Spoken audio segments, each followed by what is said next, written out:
Sports headlines. Calm down. We've been told that there is life without Harry Kane. I think Bellingham's the answer. He played up front as a false nine for Madrid in his first season. For half the season was incredible. Yeah. He's a match winner. He's a goal scorer. He's proven it time and time again. Bellingham scored 23 and assisted 6 in that season Danny Murphy's talking about. Thomas Tuchel expected more from both Foden and Palmer last night, but Simon Jordan says the man wasn't hired to win friendly. He's there to help England beat top sides at the sharp end of tournaments. You will see Thomas Tuchel come to the fore in those moments, and that is the difference. You're convinced of that? That is what you're paying for. No, I'm convinced. He will make the difference. I'm convinced that he's a manager of that capability. Now, we will only see that being deployed when that moment comes. England face Croatia in their first World Cup game in 11 weeks' time. Now, Roberto Zerbi starts life at Spurs with some bad news. Papsar's joined their long injury list, but despite some raising concerns that he doesn't have the time to implement his style on Spurs, his former player Adam Lallana told us he's not worried about that one bit. Roberto's an extremely smart man. He'll know that he's not got time to play a certain way, a certain style, and he won't be snobbish to not understand that. And Chris Wokes has told talkSPORT, despite being a cricket traditionalist, he's in favour of the new subs rule. It's going to be a little bit strange, the fact that, there's the potential chance to sub someone in if there's a severe injury or personal issues or personal reasons or whatever it is. But, a bit of a strange one, but, the game moves forward. For the first time, the County Championships now allowing like-for-like subs for injury, illness and significant life events like childbirth. The season starts on Friday. More at talksport.com. talkSPORT News. In the last few minutes, the BBC has admitted it knew about a police investigation into Scott Mills in 2017, but obtained new information weeks before his sacking. And the Prime Minister says de-escalating the Iran war and reopening of a major shipping channel is the priority. talkSPORT weather with QuickFit, where we've got a wider range of premium tyres than Britain has rainy days. Visit your local centre or book at quickfit.com today. Cloudier than yesterday. Northern England and Wales will see some showers later on.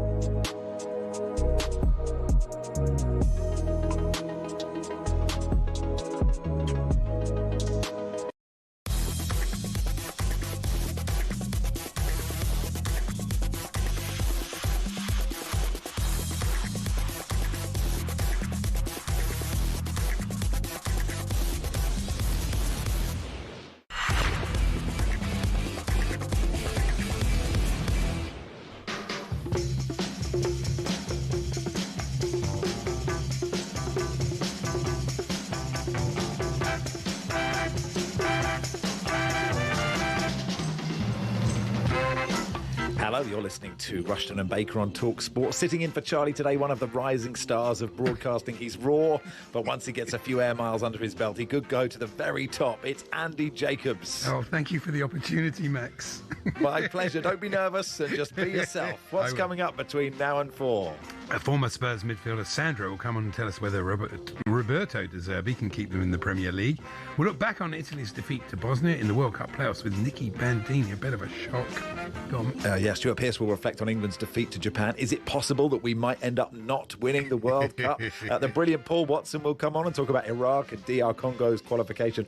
An actor and Manchester United fan, Jack Bannon, will be here to talk about his new show, Babies. Yes, you may not have seen it. I saw the first one. It's very good. We'll talk to the world's best walking footballer. There's Alex Crook's transfer notebook, and Angelina Kelly will look back to look ahead to a big night. Look ahead, looking back, looking forward to women's Champions League action. Yes, all that between now and 4. Good afternoon, everyone. Good afternoon, Andy. Great intro. Couple of slips, but that's understandable. Yes. Terrible, given how, Oh, no, God. Really bad. I'm watching things like The One Show. I'm so critical of these presenters. They keep making. I said, he's made another slip. That's another. God, I can't even read one sentence without doing it, but there we go. What can you do?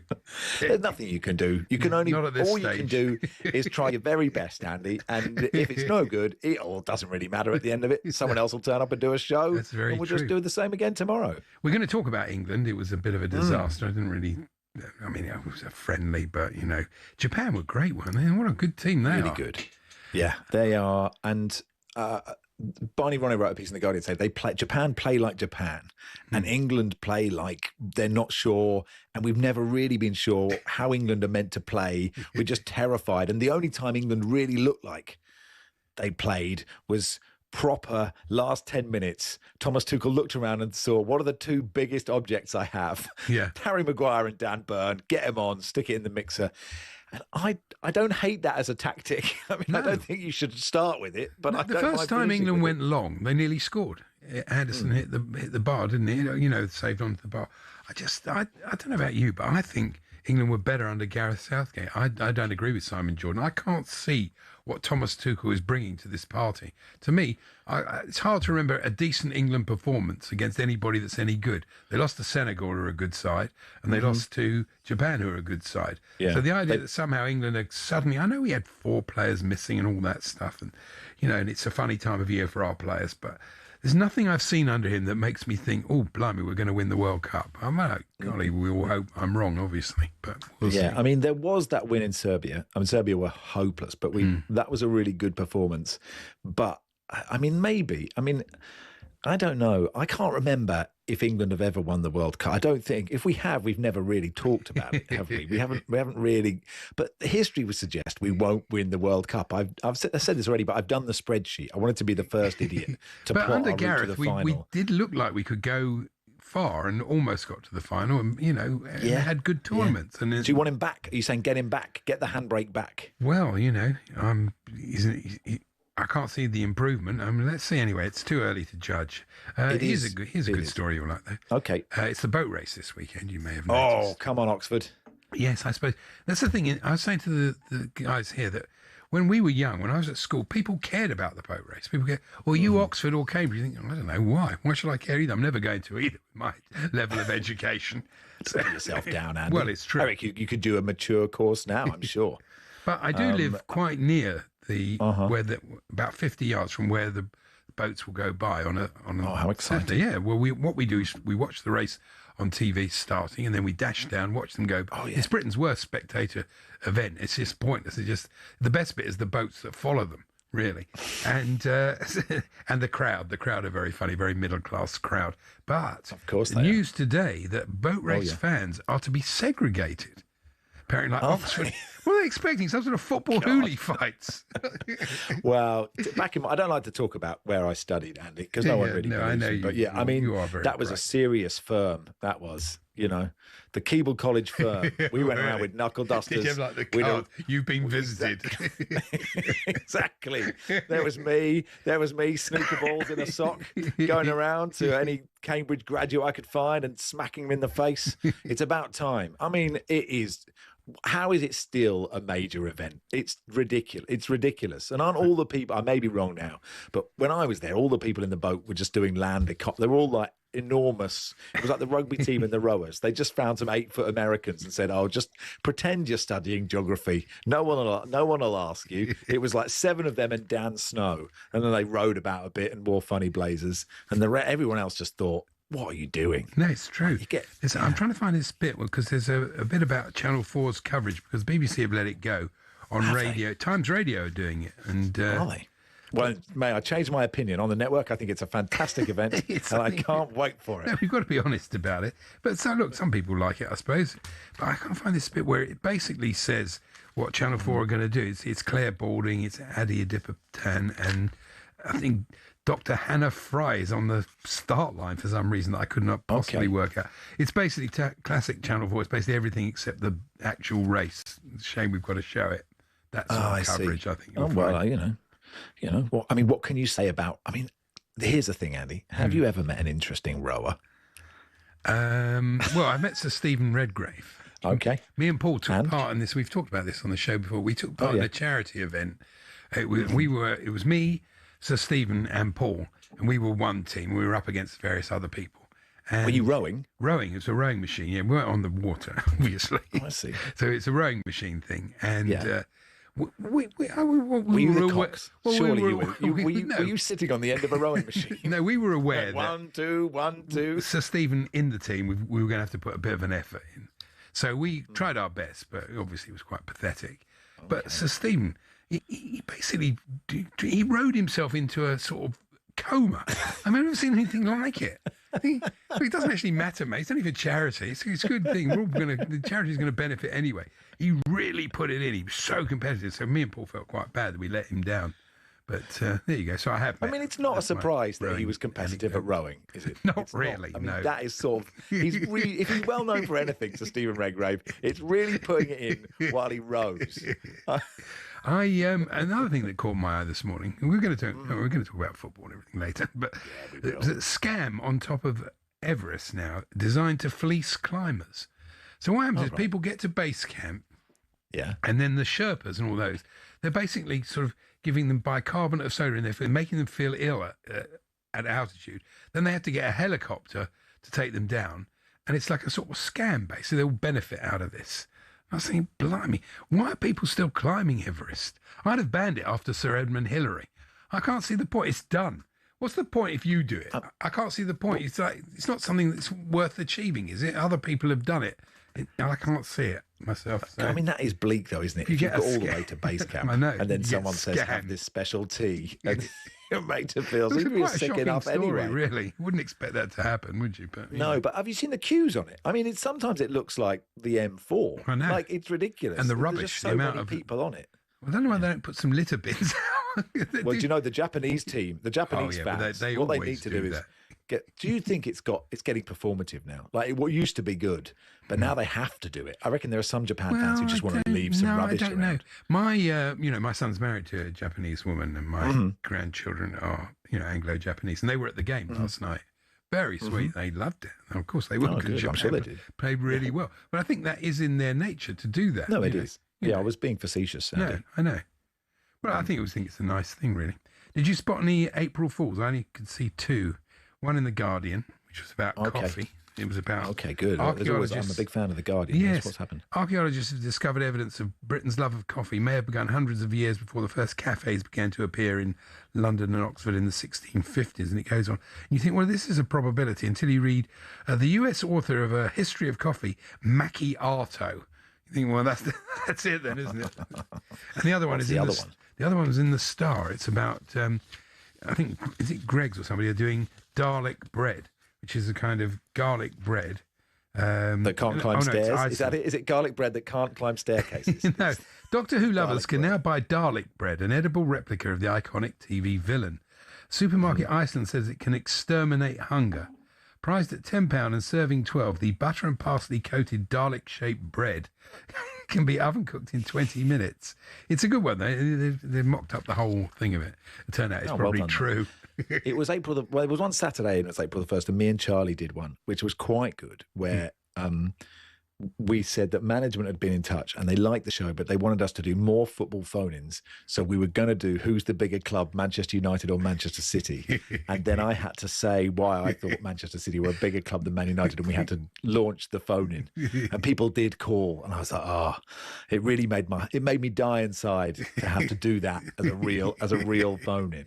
Anyway, we could ask the listeners if they've had any good April Fools in their lives. Yeah, any today, because it is a dying art, isn't it? It's sort of. It is. Well, I did do one which I can't mention. Spaghetti. Oh, what did you do? Well, no, I did it on our group. I can't mention what I actually said because it was politically incorrect. Of course, it was. Yes, it was me. You are heading that way. You reckon? We've had some disagreements in the WhatsApp group. We'll get to them. You are listening to Rushden and Jacobs on talkSPORT in partnership with Toolstation. Grab an extra 10% off selected Karcher pressure washers until the 7th of April, subject to availability. T's and C's apply. Next stop, Toolstation.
So tell us, Adam, what was it like working with Roberto? Because obviously you worked under some great managers, Klopp, as you know, we all know how great he was. So where do you put Roberto as a coach, and what he helped you develop your game?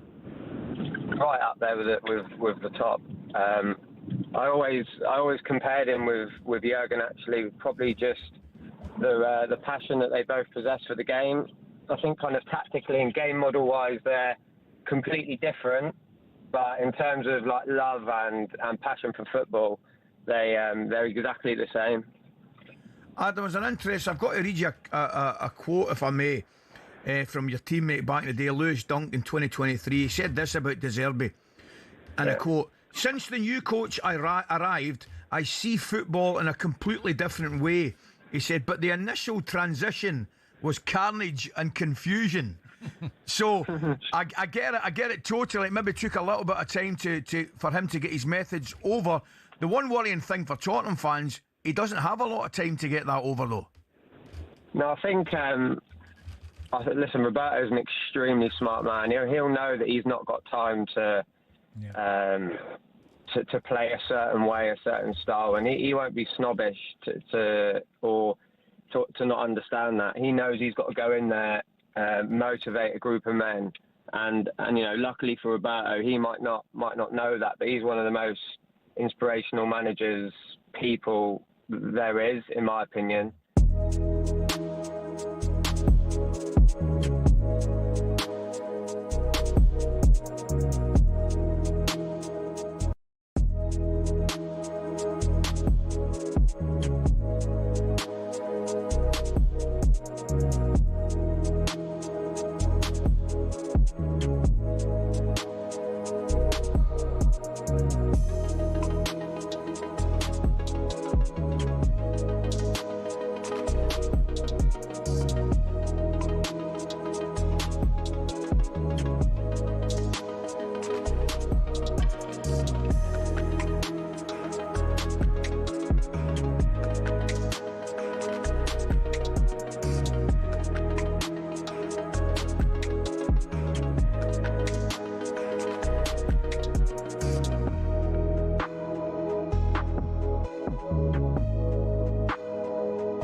Good afternoon. You are listening to Max Rushden Andy Jacobs on talkSPORT here till 4. Ben says, I agree with Andy. What's the point of anyone running the London Marathon after the first person completed it? And on April Fool's, Matt said, do you remember this from back in the day? It was Shoot. They got Ian Rush in an Everton shirt, world exclusive, Rush signs for Everton. And you were like, oh, that would never happen. That's a good one. I remember that. Clear brilliant. as day. It was really, really good. Yeah, it was. Anyway, go on. Yes, carry on. No, I was going to get... Carry on, you carry on. No, you carry on. It's your show. No, it's my show. No, you hang up. No, you hang up. Honestly, it's like young lovers back together at last. We haven't talked for so long. Anyway, let's do a bit of Spurs then. Roberto Zerbi's been given a 5-year contract, which is about 5 years longer than he's had at any other club before. But could he keep Tottenham in the Premier League? And then what can he do after that? Sandro, of course, former Tottenham midfielder. Remember him scoring a worldie at Stamford Bridge a few years ago. He played under him at Benevento as well, and he joins us now. Hey, Sandro, are you okay? Hi, guys. Hi, everyone. Hi. Yeah, thanks for coming on. You're on the move in the car, but we can hear you, so let's carry on. What do you make of this appointment, Sandro? Sorry.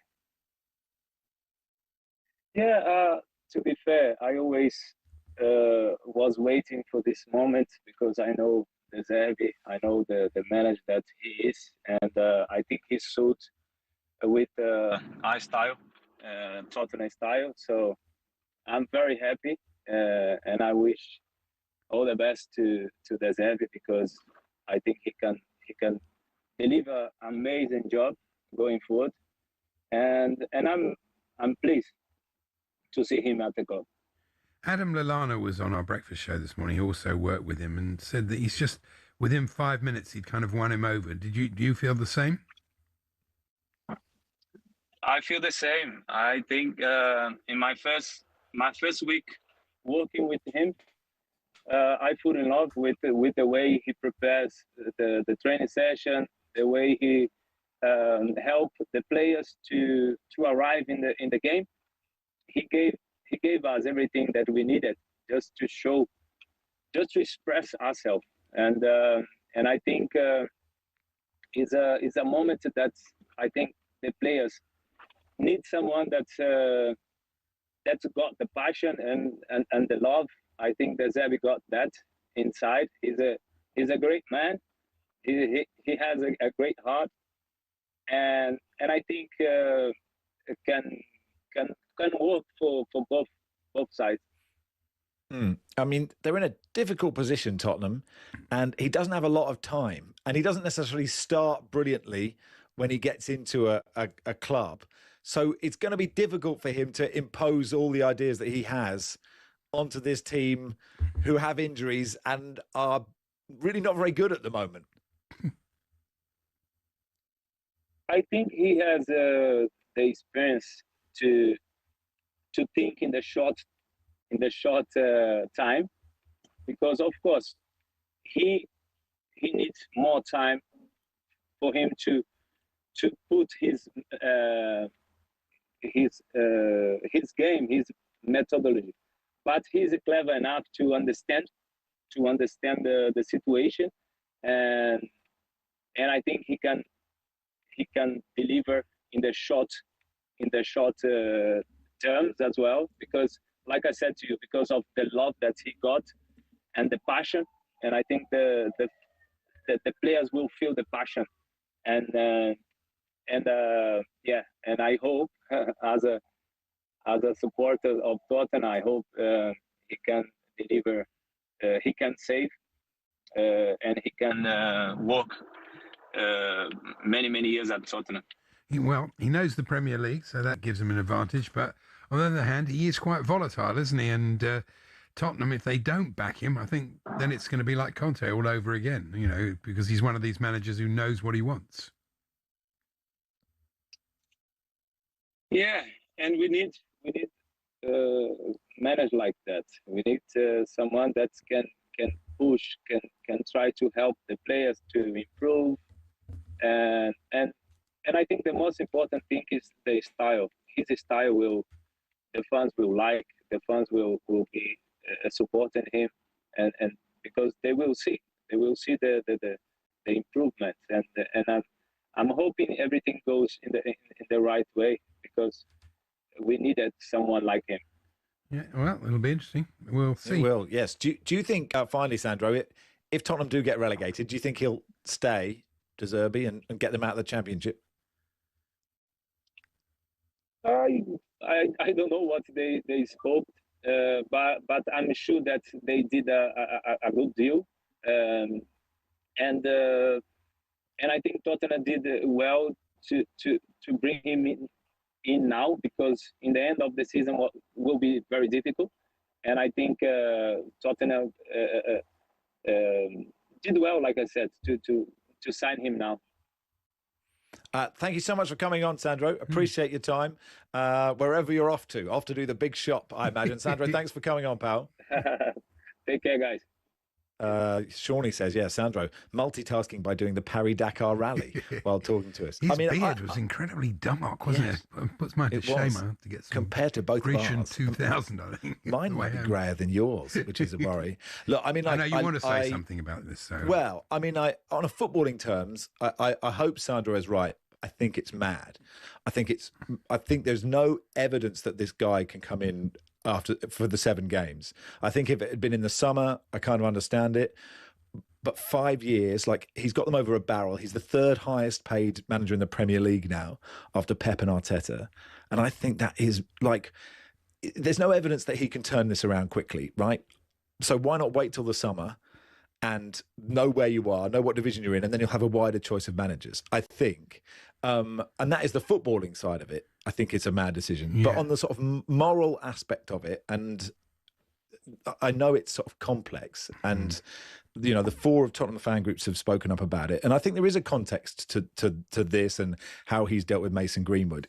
In football's relationship with sexual and domestic violence, the number of domestic violence cases go up when England lose a game. The number of cases go up. But that's societal. That's not football.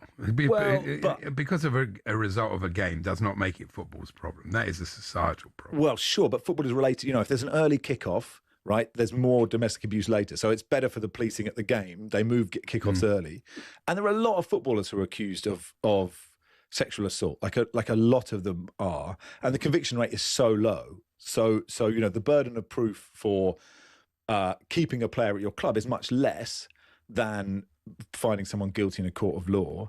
And it's societal. You're right. Misogyny is a living for some people, isn't it? If you watch the Louis Theroux doc, right, it's sort of terrifying that people have such an influence and sort of sell misogyny as a way of life, right? And footballers definitely have influence on young men and young people. And I've written loads of articles about this, and it's really hard to write about it because you can't mention anyone. You can't mention anyone's name because if you do, it's legally sensitive. One Premier League player, one footballing great, came to the Premier League, and everyone talked about what a great guy he was. And I was there going, well, hang on, this thing happened, and we all know it happened. So I try to write a piece about it, and you get lawyers coming back to you, and it is within this context, right, that I am heartened that a fan group have come out and put their head above the parapet, because they will be shot down. There's already been blowback on them because football is an immoral world, right? It is. It is. And other clubs' fan groups haven't spoken up about very similar situations where managers have stood by. You know that I don't agree with this. You know that. Well, I know you don't agree with it. But let me hang on. But go on. No, I thought Martin Samuel's piece wasn't very good. But anyway, I thought it was very good. De Zerbi is not accused of anything, right? And that is important.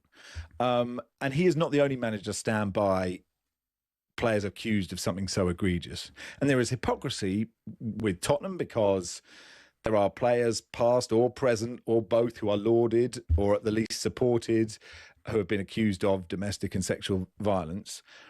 But De Zerbi did have a choice whether to sign Greenwood or not. And he had a choice to whether to publicly go up to bat for him and talk about what a good guy he was. You don't have to say that, right? You can say you're unequivocally against violence against women. He did condemn what he did. He did. I read what he said about him. So, he believes in... Look, you're right. He's a hypocrite. He signed him because he'd score goals. That's why he signed him. We know that. If he wasn't a great goal scorer, he wouldn't have signed him. So that we all know. But on the other hand, people do deserve a second chance. I really believe that.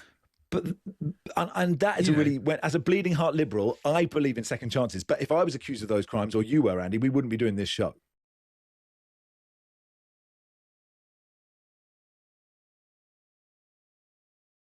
He's not been found guilty, but has lost their job, and I don't disagree with that.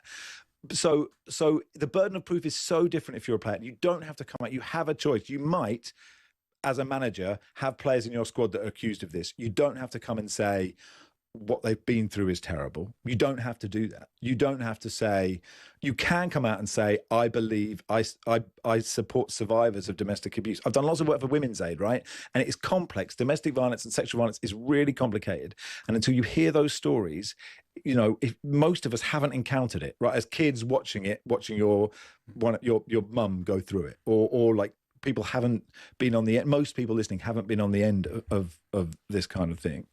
Someone made a really good point that if you just think this is all woke and virtue signaling, like to support survivors of domestic and sexual abuse and to criticize people who underplay those things or support perpetrators of it in any way, then the internet has addled your brain, is what I think. So I think Spurs, it doesn't mean De Zerbi should never get a job. I'd be fascinated to see what happens at his first press conference. I'd love him to come out and say, I believe, I am against violence against women. I'd love him to come and do that. He's definitely going to say that. He's definitely going to be against that. There's no question. He doesn't condone what Greenwood did. And no. I don't think it should stop him getting a job in football. I just don't. And I think the hypocrisy of it is that if he keeps Spurs up and then they win a trophy next year, All these people will all be standing as the open-top bus goes by cheering. That's what they'll be doing. Well, there is a hypocrisy of that, and I'm sure some people will be like that. But I just think, including you, to be honest, I just think it is so avoidable. Like, it's so avoidable. You know, the fan groups have already come out and said this is a problem. We have a problem with this. So they are my views. They'd have a bigger problem if they'd kept Tudor and gone down, though, wouldn't they? That's the thing. If he keeps them up, they won't feel that. They won't. Yeah. Well, I mean, I understand. I understand that people want football to be an escape, and I understand that not everyone that is accused is guilty. But I also understand the conviction rate is 1%. Right? It is 1%. There is a huge problem with domestic and sexual violence, and a huge relationship with football, a society as well. And I just think Tottenham could have avoided this. And you are welcome to yell at me if you want. Not you, Andy. I mean, you are obviously. Well, I don't agree. So, but without it's a conversation. I'd never condone what Greenwood did. It was appalling. But I am a believer in second chances, and I do see sometimes with people. Not people who've done really terrible things. That's different. But people who have made mistakes in their life. I noticed that. Forevermore, when they tweet when they sort of make a public comment, people go, "Oh, you did that in 1997. You did that in 2000." You know, are you ever going to let people get over it? Are you ever going to forgive people? That's all I think. But, Yeah. Well, we will agree to disagree, but I just think Spurs could have avoided this situation. Anyway, it's Max Rushden, Andy Jacobs with you till 4.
All right, Cundy. Hello, matey. How are you? I'm all right, thank you. How you feeling? I'm all right. I'm okay, yeah. Gone well? Yes, so for those that don't know, the hair transplant last Thursday. Yep. A couple of days off. Yeah. Back in today. You're looking well, mate. You look well. So far. You look hard. Well, well, the head's been shaved, right? So there's always got the image, haven't you? Like of a bit of a thug. Yeah, you look like you're going to be on like Football Factory or something. Yeah, but look, it went well. It's such a weird process. I mean, you're in the chair for about 8.5 hours. It's all done. I mean, that's hell for you, right? You can't. Oh, mate. Well, they gave me. I fell asleep halfway through it. They gave me sedatives. Yes, I struggle to sit still, mate. But struggle. I struggle to sit. Impossible. Still. Yes, but they're sedatives, mate. They work their magic. But here we go. So the beginning. Mate, I like it. Well, we'll see. It's the new Cundy. The new version. The new version of. No, improved. Don't know about that. It looks all right, mate. I'm happy with it. Yeah, well, look, big shout out to the Wimpole Clinic. Thank you very much for what they did. And we'll see the results, mate, over the next coming 3, 4, 5, 6 months. You've got to have a haircut, mate. What's the haircut look? What's the trim? You don't know. Quiff? Don't know what I'm going to go for, mate. You look all right with the old skin. Yes, I'm not having a hair transplant and then looking like this. No? I'm not. No, you don't have a hair transplant and shave your head. It's all right, though. Well, for the time being, I've got no choice. Yeah. I've got no choice. This is how it's going to be. All right, so there you go. You're making me die. Yeah, it's a bit. I mean, did it hurt? Obviously, during the operation, it's very weird, or during the procedure. talkSPORT's Danny Murphy says Jude Bellingham's the best option to play up front for England if Kane's not available. Tuchel expected more from false nine Foden and playmaker Palmer in the defeat to Japan. Danny says some of Tuchel's decisions were baffling. Experiment, I get it. But Foden's never played as a false nine from City, really. You know, Gordon's been playing up front for Newcastle. But Morgan Rogers does not play on the right for Villa. Very, very rare. And he sticks him on the right. He does all his work either as a 10 on the left. Palmer's been playing on the right for Chelsea. England's World Cup campaign kicks off in exactly 11 weeks against Croatia. Every game of this World Cup is live here on talkSPORT. Now, Roberto Zerbi hasn't been at Spurs for 24 hours, but he's already got an injury to Pap Sarr to contend with. But Adam Lallana, who played under De Zerbi at Brighton, has no doubt he'll keep Spurs up. I'm actually slightly jealous. I was speaking to a player at Spurs who was picking my brains about him, and I just know how they're going to be in for a roller coaster, but a great one. Chris Wokes has told us he's happy but surprised Brendan McCullum is still England's head coach, and he's looking forward to the Bazball setup being less of a closed shop. More so than ever, they'll be looking at county cricket than they have done in the last few years, for people to put their hands up, put some pressure on the current crop of players. The County Championship starts on Friday, and there's more on talkSPORT's cricket YouTube channel.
Equivalent of judges' houses. Some had the X factor, some didn't. Japan have been the best team in both boxes, and we all know that the most important area of the pitch is both boxes. We knew that we play very difficult opponents who will arrive in their best possible lineup. Had his side put it in by Karu Matoma, and Japan lead. A devastating counter-attack. And England weren't great in the first half, but there's been no discernible improvement at all since the break. Work in progress is learning, and we've got time, and we know we'll be there and ready in the summer. So much experience in the group, so much experience in the manager. Cole Palmer, Phil Foden, they're absolutely miles off it. Our best opportunity of scoring coming in probably the last 10 or 15 minutes when Maguire and Byrne come on. Bowen, plenty of air underneath it, in towards Maguire. Good save by the goalkeeper. The two games, I think, maybe have thrown up more questions than answers in many ways. And England are booed off. England 0, Japan 1. Yeah, poor Jim Proudfoot had to watch both. Did you have to watch both of these friendlies, Jim? Oh, bloody. No, I thought last night wasn't a bad game. I mean, they were a very good side. Friday's game was absolutely dreadful, but there was some interesting football. England didn't play particularly well, Jim, did they? But Japan were a good watch. Japan are a really good team, and I think that they will win their group. They're in with the Dutch. I think they'll beat them, and I think that they will finish top of that group. And then you never know. I think they could easily get to the quarterfinals of the tournament. They're ranked 15th, 16th in the world in the most accurate ranking list, and I think that they will outperform that when it comes down to it in the tournament. They're a clever, clever team. Last night, they deserved to win, there's no doubt about that, but they were playing with something that constituted pretty much their best 11. England weren't, and I think you have to take that into account. England habitually play poorly in March games. It's not necessarily a barometer of what's to come in the summer, but listen, there is a lot of room for improvement. There's no doubt about that. I mean, go on. Carry on, Eddie. Well, I was just going to ask Jim, I mean, is it fair to say that England really haven't progressed under Tuchel? I mean, he's had a few games now. I don't see them. I felt more optimistic going into the last World Cup than I do this one. Andy, I don't know. I think that they have progressed. I genuinely think that they have progressed. I think that some of the performances in the autumn, and you have to take into account the quality of the opposition that was faced, but some of those performances, I think, showed that they are going in the right direction, particularly the win away in Serbia. Against a side that's never going to go down as Serbia's best ever by any stretch of the imagination. But I do think that they had something about them, and that those performances in October particularly really gave hope that England were going in the right direction. You can't say that the two performances that England have shown over the last 4 or 5 days give you any cause for optimism at all. But I think it will be different when it is England's first choice 11 out there. And I do think that it will show that England have a little bit of tactical nous about them and have the ability to be able to break sides down. I know that feels like a long stretch on the basis of what we saw last night and particularly Friday, but I do believe that the upward curve is there. One problem I have with this is you mentioned the autumn there, but the autumn is the best period for our players. That's the best. Look how we did in the Champions League compared to how we're doing now when our players are flogged. Same in the last World Cup. Came in December after autumn when our players are really fresh and doing well. I just wonder in the summer whether we're going to see, a reflection on how hard the Premier League is. I don't know. No, Andy, that is a really valid point, And the other thing that isn't going to help England, of course, is the conditions. The fact that a lot of the games are being played in the afternoon. It's going to be very hot. It's going to be humid. Some will be played at altitude.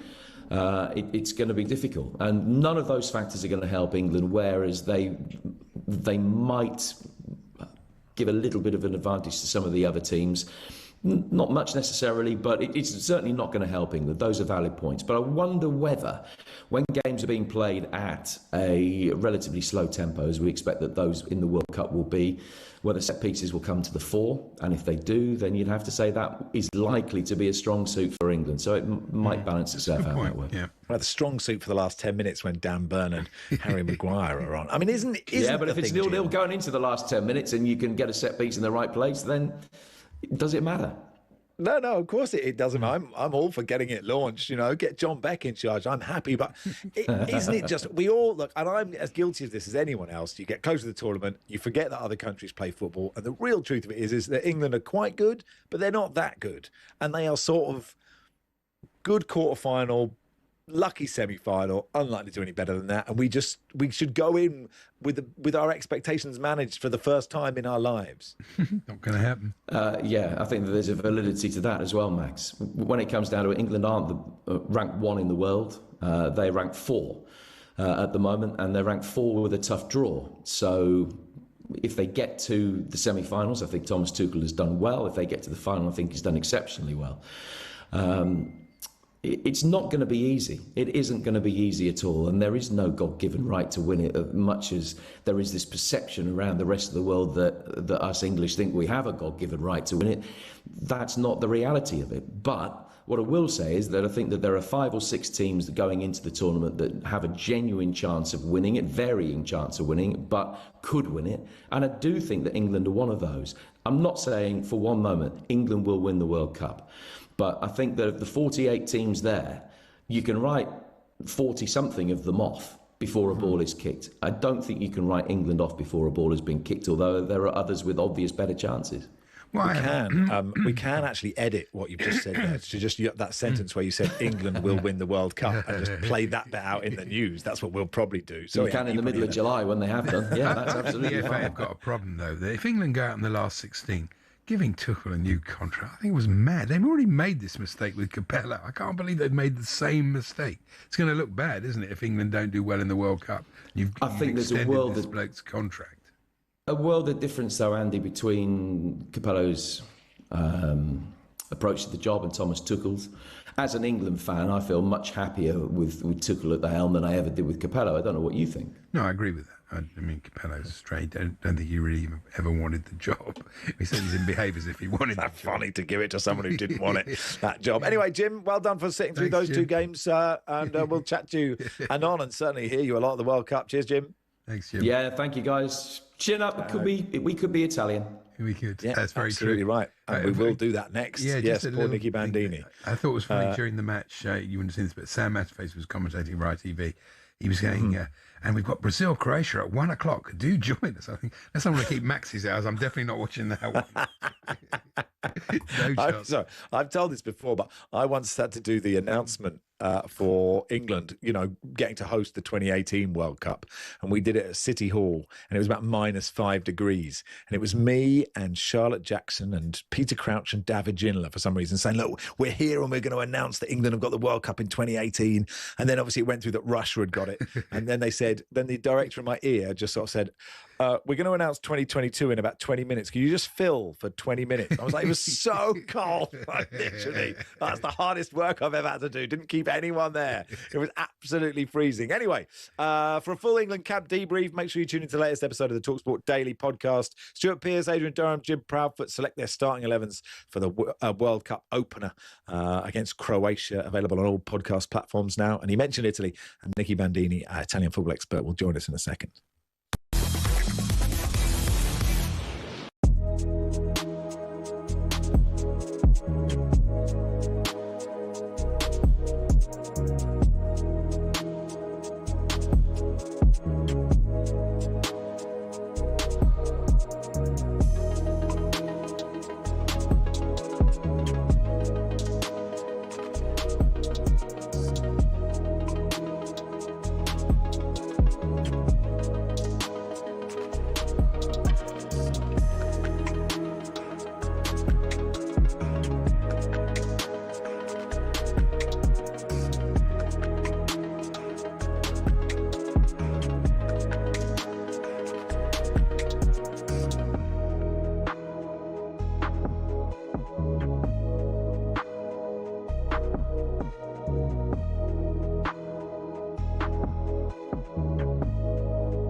Is Itoma the sort of fighter, Dave, that the likes of Fury, the likes of AJ, that they're in the mid-30s now, they're trying to avoid, and maybe more like a Fabio Wardley and Dubois would be one of the fights that you'll have next?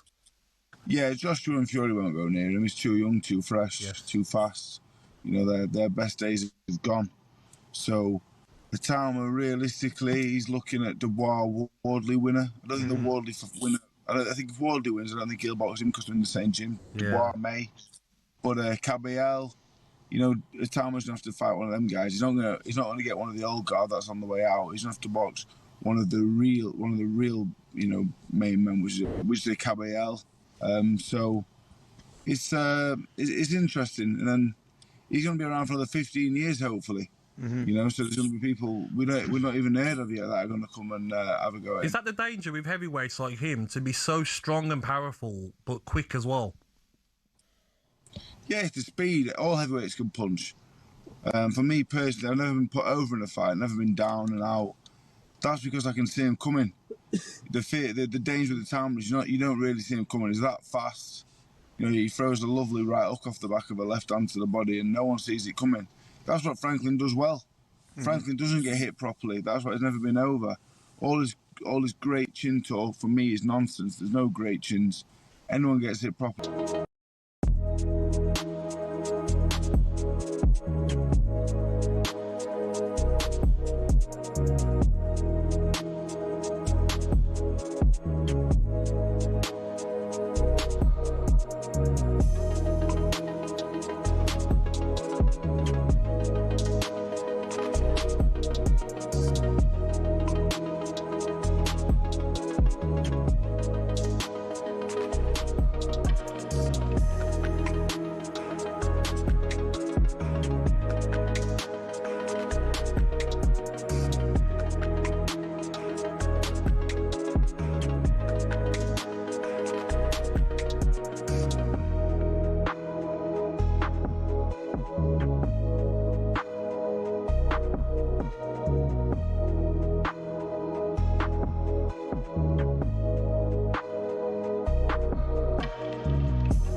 Liam's been in touch, Andy.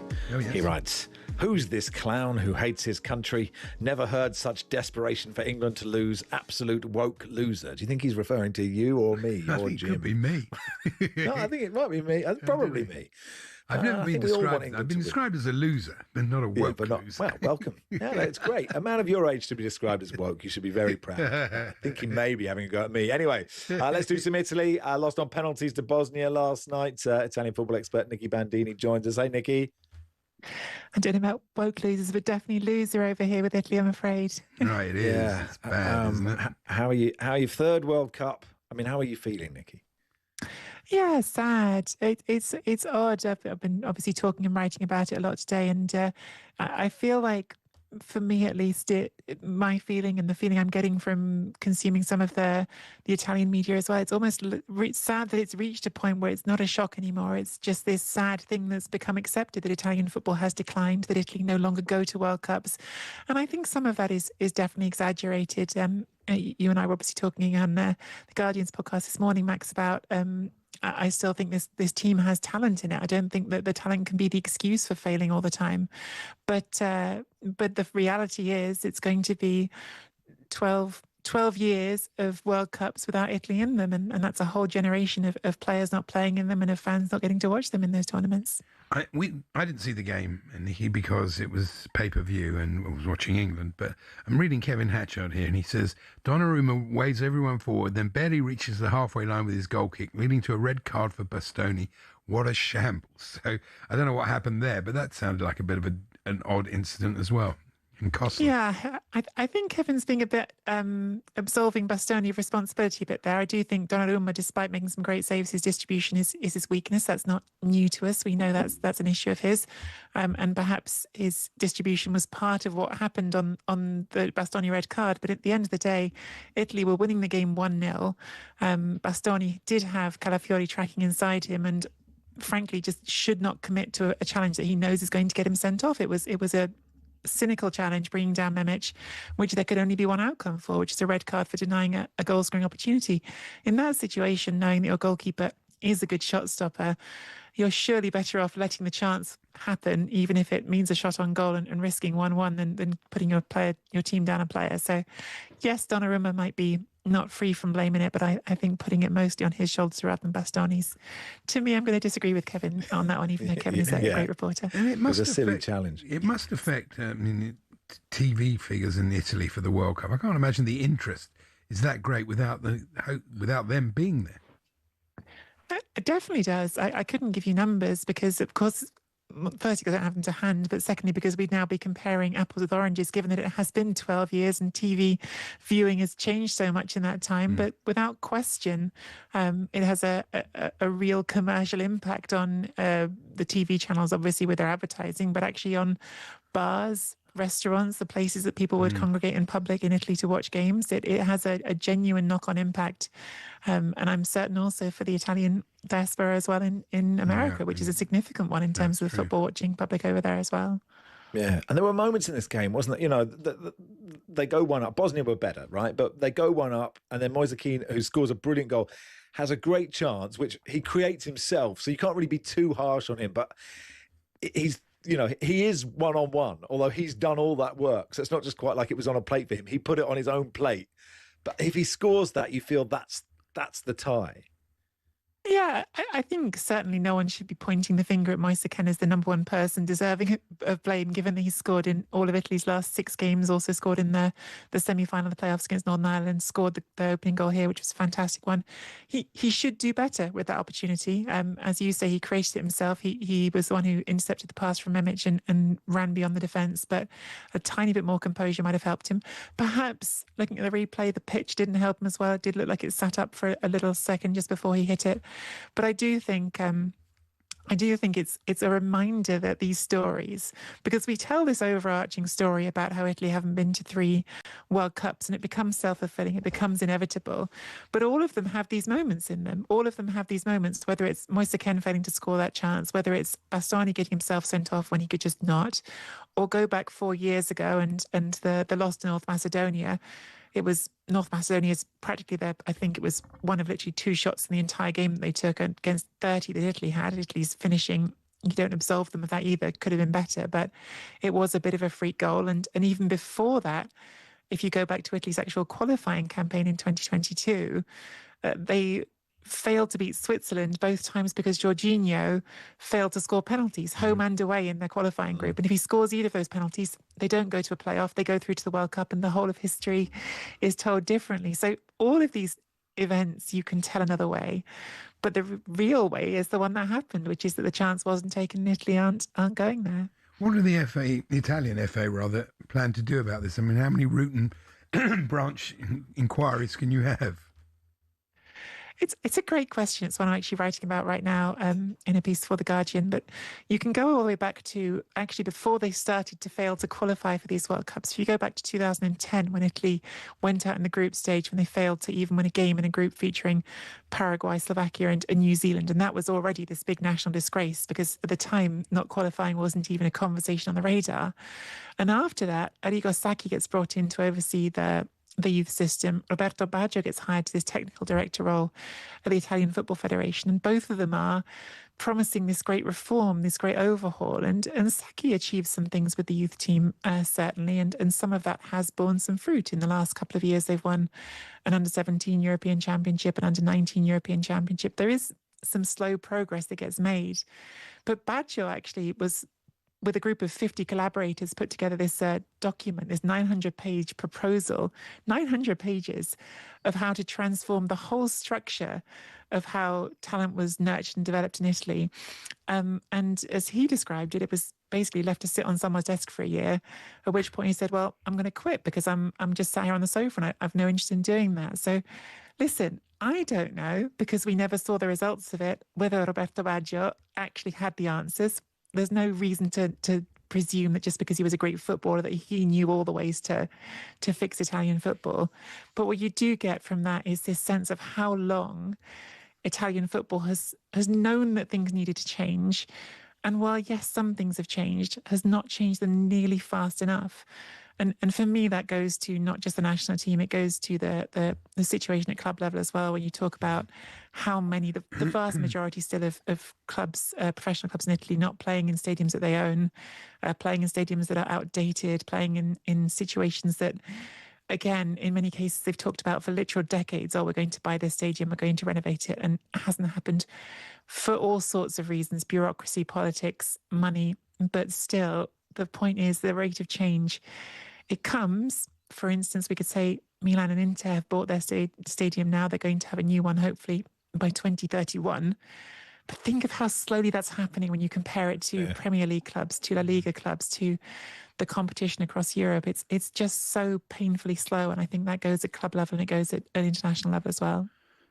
Oh, well, commiserations, Nicky, is all we can say. But thanks for coming on. Thank you, yeah. No problem at all. Nicky Bandini there, Italian football expert. It is, so England fans should stop moaning about losing friendlies. We're there, we're there. We get to have the hope, at least. It is Max Rushden, Andy Jacobs, with you until 4.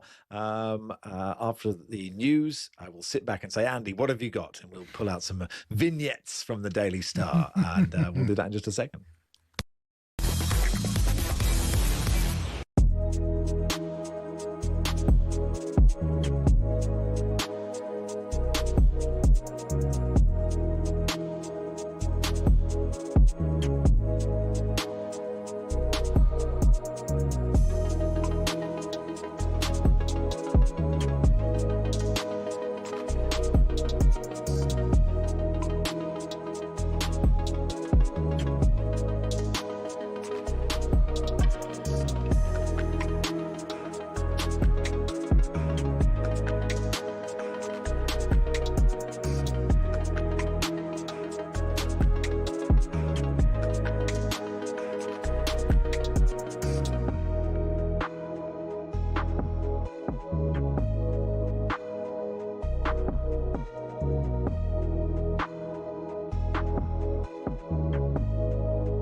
With Mo Salah leaving, a lot of commentators have talked about the fact there's a lack of icons in the Premier League. Obviously, last year we had De Bruyne leave. You've had, over the course of the last few years, you've had Ronaldo back fleetingly. You've had Ibrahimovic here fleetingly. But the big boys don't come to the Premier League, do they? I mean, Haaland is probably the only global icon that is still there. Would that be fair? I mean, Son's not there anymore. De Bruyne's not there anymore. Salah's going. Kane, Ronaldo, Zlatan, all gone. Mbappe, Vinicius, Bellingham, Messi, Neymar. They would rather play elsewhere. Why? That's a very good question. I don't think there's as many superstars today as there kind of has been in the past. Obviously, Messi, Ronaldo were the two superstars, and no one could get anywhere near them. And that doesn't mean to say that others like Neymar and Luis Suarez weren't. What I would say is, I think Real Madrid's, whatever you say about Manchester United, even when they're at their pomp, that I think are the biggest club in the world, the most attractive club in the world. You could argue maybe even Madrid in terms of just living there as well. I think is incredible. Barcelona too. You think about that Barcelona team of Messi, Xavi, Iniesta, Busquets, Puyol, just absolutely sensational. And you look at Real Madrid now, Vinny Jr., Mbappe, Bellingham. Who else have I missed? I think the general ones, they've always had the very, very top ones have probably gone to La Liga and Real Madrid.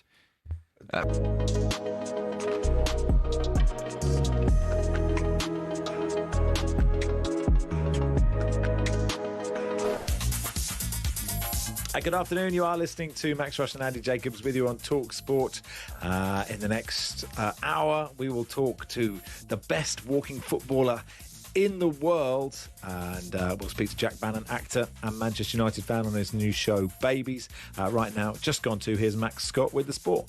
talkSPORT Sports Update, powered by the Nissan Van range, supporting van owners to get the job done. Search Nissan Vans or head to your local Nissan Van centre. Thank you, Max. Good afternoon. talkSPORT's Danny Murphy says Jude Bellingham is the best option to play up front for England if Harry Kane's not available. Tuchel expected more from false nine Foden and playmaker Palmer in the defeat to Japan last night. Danny says some of Tuchel's decisions were baffling. Experiment, I get it. But Foden's never played as a false nine from City, really. Gordon's been playing up front for Newcastle, but Morgan Rogers does not play on the right for Villa. Very, very rare. And he sticks him on the right. He does all his work either as a 10 on the left. Palmer's been playing on the right for Chelsea. With Roberto De Zerbi tasked with saving Spurs' Premier League status, his former midfielder Adam Lallana is convinced he'll achieve just that. I'm just so glad he's gone straight back into work, because football's a better place with him in work. What's your gut feeling, Adam? Can he keep them up? Definitely. Not even a doubt in my mind. We understand a hefty bonus is on the table for De Zerbi should he keep them up. Jermaine Defoe wants to do what no other manager has achieved at Woken, get them into the Football League. The main sort of objective is, of course, to get promoted. I think with the players that we've got, some good players here, some top players. The games that I've watched, I've been really impressed. And I believe that me and my coaching staff, I think that we can go to the next level. The former Spurs striker has been speaking to the media for the first time as a manager, and a man has been arrested after a report of racist abuse during the recent Tyne-Wear derby. The match between Newcastle and Sunderland at St James's Park was briefly stopped when a visiting player made a complaint to the referee. A 45-year-old from Gateshead was detained on suspicion of a racially aggravated public order offence and has been released on bail. Get more on all that on our website at talksport.com. talkSPORT News. The BBC says it sacked former presenter Scott Mills after new information about his conduct came to light in recent weeks, and 3 more arrested after 4 ambulances run by a Jewish charity were set on fire. More with the news team at past. talkSPORT weather with QuickFit. The tyre transfer window is hotting up, and we've signed a multi-generational talent with Continental Tyres. Visit quickfit.com and book today. Cloudier than yesterday, wind and rain moving south towards northern England and Wales.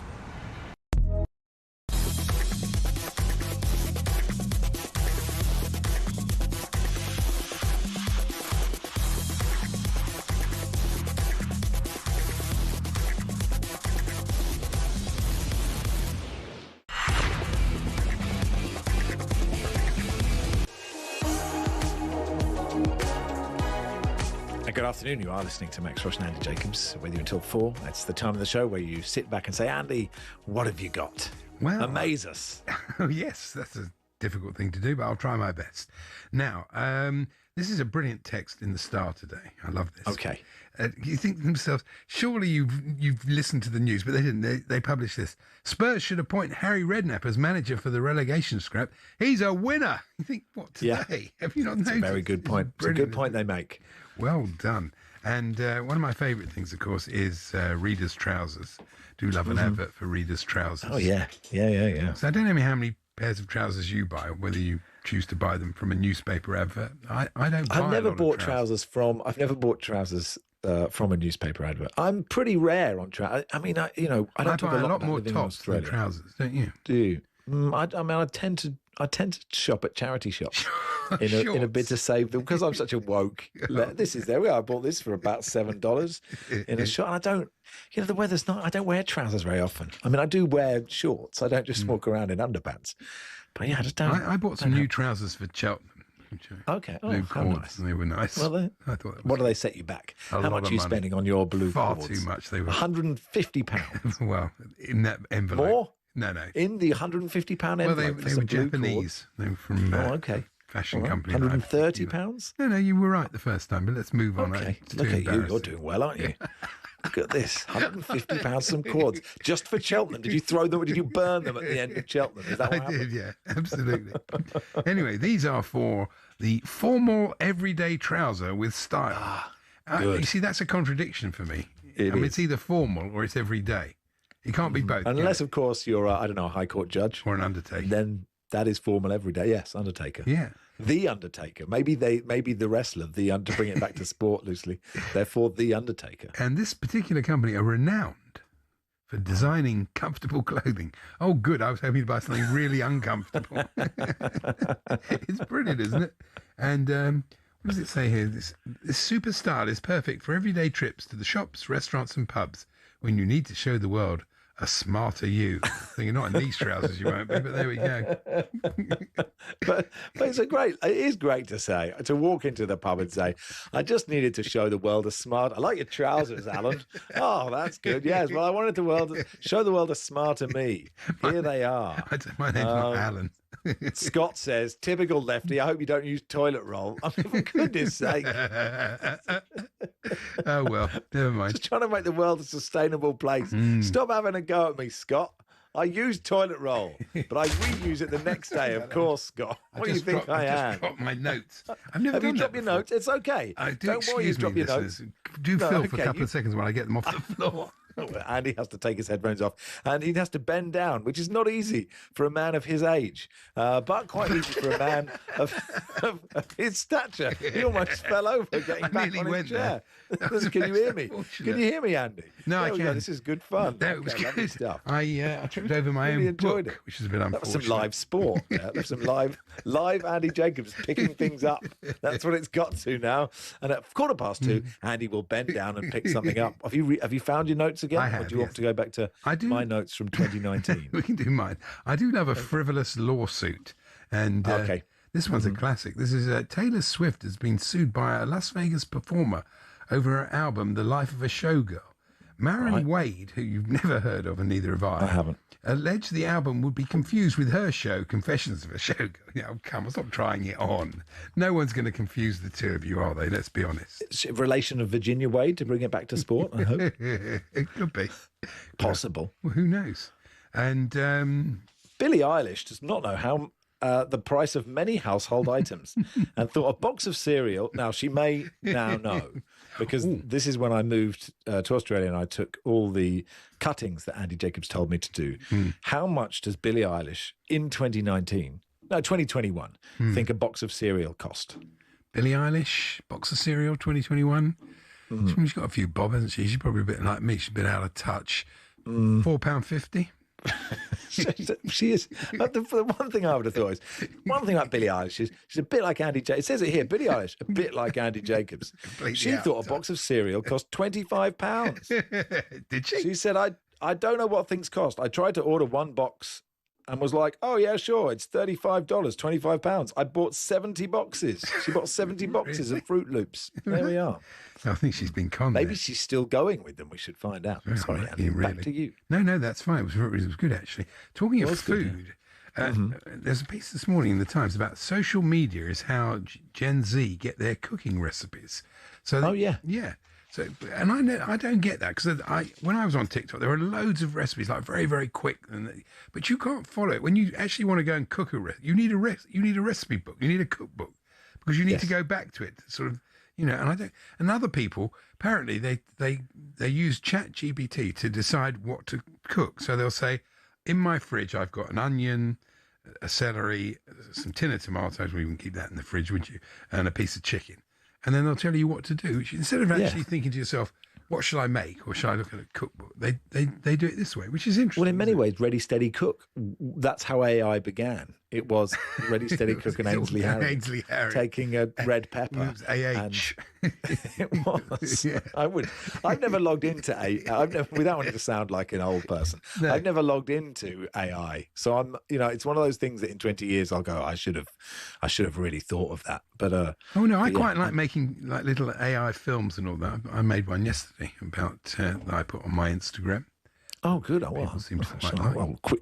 rush to that. Now, Andy, this Saturday. No, I have to, before I announce what's happening on Saturday, a word from our sponsors.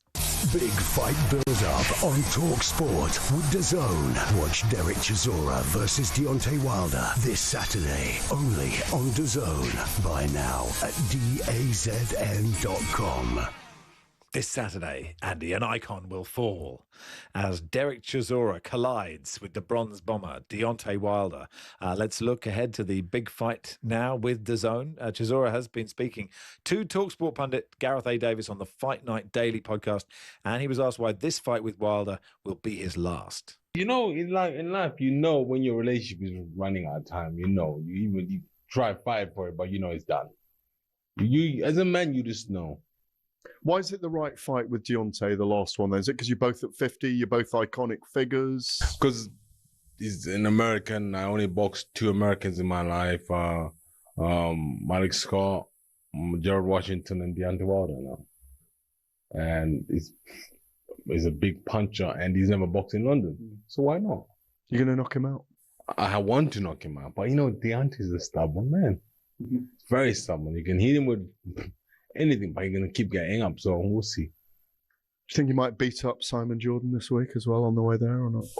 Deontay is just a guy who's got so much money, and who's just upset with the world. I don't get it.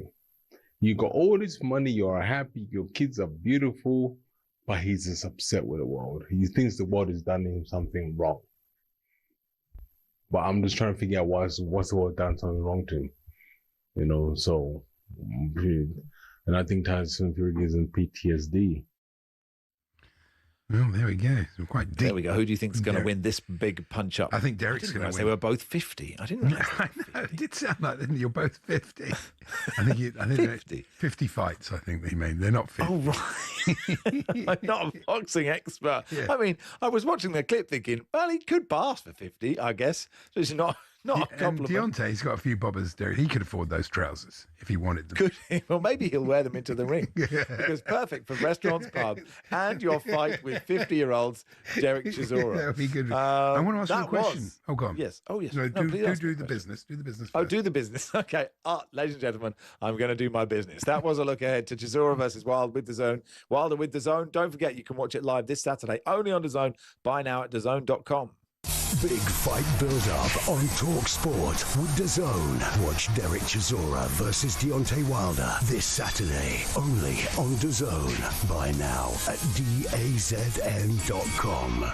Is your question to me, Andy, going to be, will I punch Simon Jordan when I walk past? No, I'm a lover, not a fighter, of course. You know that. I will only embrace him. I did a doodle of Simon yesterday, put it on Instagram. Did he like it? I don't know if you've seen it, actually. People seem to like it. Anyway, this is a serious question about Australian sport. Oh, right. Okay, I'm ready. Yes. Kylie Minogue, you may have heard of her. Mm-hmm. I'm aware of her. She's been booked to do the AFL Grand Final. Oh, yeah. And she says it's the biggest day in the Australian sporting calendar. And I was thinking, is it bigger than the Boxing Day Test or the... what's the cup called? State of Origin? No, not the State of Origin. The big horse race. The Melbourne Cup. Melbourne Cup. Good question. I mean, for me, I like cricket and I don't like AFL, so I would say Boxing Day. But I think it probably depends on what city you're in. So if you're in Melbourne, the AFL Grand Final, yes. If you're not in Melbourne, I don't think you care about it. Same goes for Boxing Day, I guess. So I would say I would go Boxing Day, but I think it probably depends, without giving you a very boring answer, it depends on what you like, Andy. So Kylie, in effect, Kylie isn't wrong. She's not wrong. It's just her opinion. Kylie is never wrong, I would say. Ben says a box of cereal does cost about £4.50. Steve says, why is Max Rushden infecting Oxby and Jacobs? I'm not a parasite. Anyway, you are listening to Rushden Jacobs. Vote on that. Oh, golly. Maybe I am. Maybe I'm a waterborne disease. I'm the next pandemic. In partnership with Toolstation, grab an extra 10% off selected Karcher pressure washers until the 7th of April, subject to availability. T's and C's apply. Next stop, Toolstation.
Derek Chisora's retiring after this weekend, so maybe Del Boy can come in and do a better job than all these other guys. Maybe. I've also spoken to him. He's going to come in and walk up and down Simon's back this morning to try and sort that out. Jason Schiffman, good morning.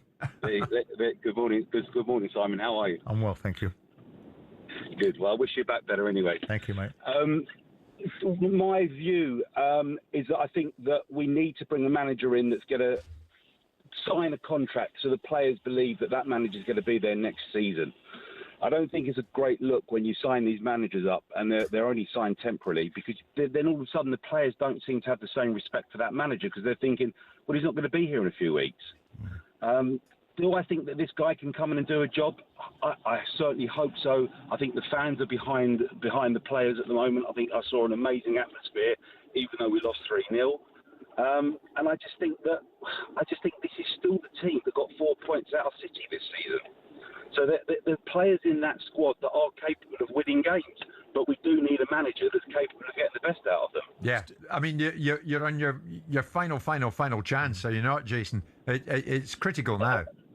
Listen, it's almost not in our hands, because if West Ham get that win, then all of a sudden we're in this position where we're looking. Jason, just around us. Just a quick one here. So there's an element of concern about De Zerbi. Do you share that concern? And who would you go for in this situation? Everyone's talking about maybe Glenn Hoddle or Tim Sherwood. The reason a lot of fans that call up this show get the hump when they hear about Thomas Frank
The talkSPORT 20k giveaway. We are giving you the chance to win £20,000 tax-free here on talkSPORT. 20 grand straight into your bank account. Spend it, save it, splash it. It is entirely up to you. Here's Andy Jacobs to tell you how to enter. For your chance... Excuse me. Maybe not. That was good. It's got too much for him. It was. I was so emotional there. For your chance to win, text WIN to 83338. I put that noise in clips of the week. It was fantastic. Text costs £2.50 plus your standard network rate, or call 0343 418 7260. Lines closed 9th of April 2026 at 4 p.m. That's when you'll need to answer your phone if it rings. 18 plus, UK residents only. You wouldn't answer if it didn't ring, would you? This is a network promotion, full T's and C's at talksport.com. So for your chance to win £20,000, text WIN to 83338 right now, and good luck.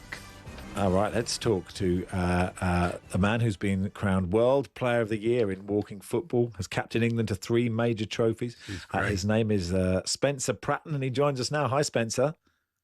Hi, Max. Thanks for the invite. Yeah, congratulations. No, pleasure, and congratulations. Yeah, I mean, you're just younger than Andy, but you look about 20 years younger than him. What's the secret, Spencer? Sorry, Andy, about that. That's okay. Well, you know, I've been playing football since the age of 6 and still going. And I really think that is a huge part, fitness. And obviously walking football just keeps you young and, you know, like a 15-year-old, I think, when we're there. Yeah, I mean, you've been described, sorry, Max, as the Lionel Messi of walking football, which is a great honour, and to be World Player of the Year in this particular branch of the sport. How did that come about? Well, I've just sort of finished my tenure with the England 60s after 8 years. And I suppose having won a couple of World Cups, the European Cup, they gave me my stats and I didn't realise that I've played 55 times and scored 44 goals. Wow. So I guess that's, you know, pretty reasonable. And this came out of the blue. I was just sort of sitting in the car when the phone went and they said, are you sitting down? We've got some news for you. Oh, I see. So it wasn't like there wasn't like a big ceremony with you know, Gianni sitting there handing you a trophy. They just rang you while you're in the car. Well, yes, that was the initial sort of knowledge that they gave me, and then Paul Carr, who runs the WFA, came down to Chelmsford City, and he awarded me in front of my teammates the trophy, lovely trophy. So it's all been a bit of a whirlwind, to be honest with you. I'm still getting my head around it.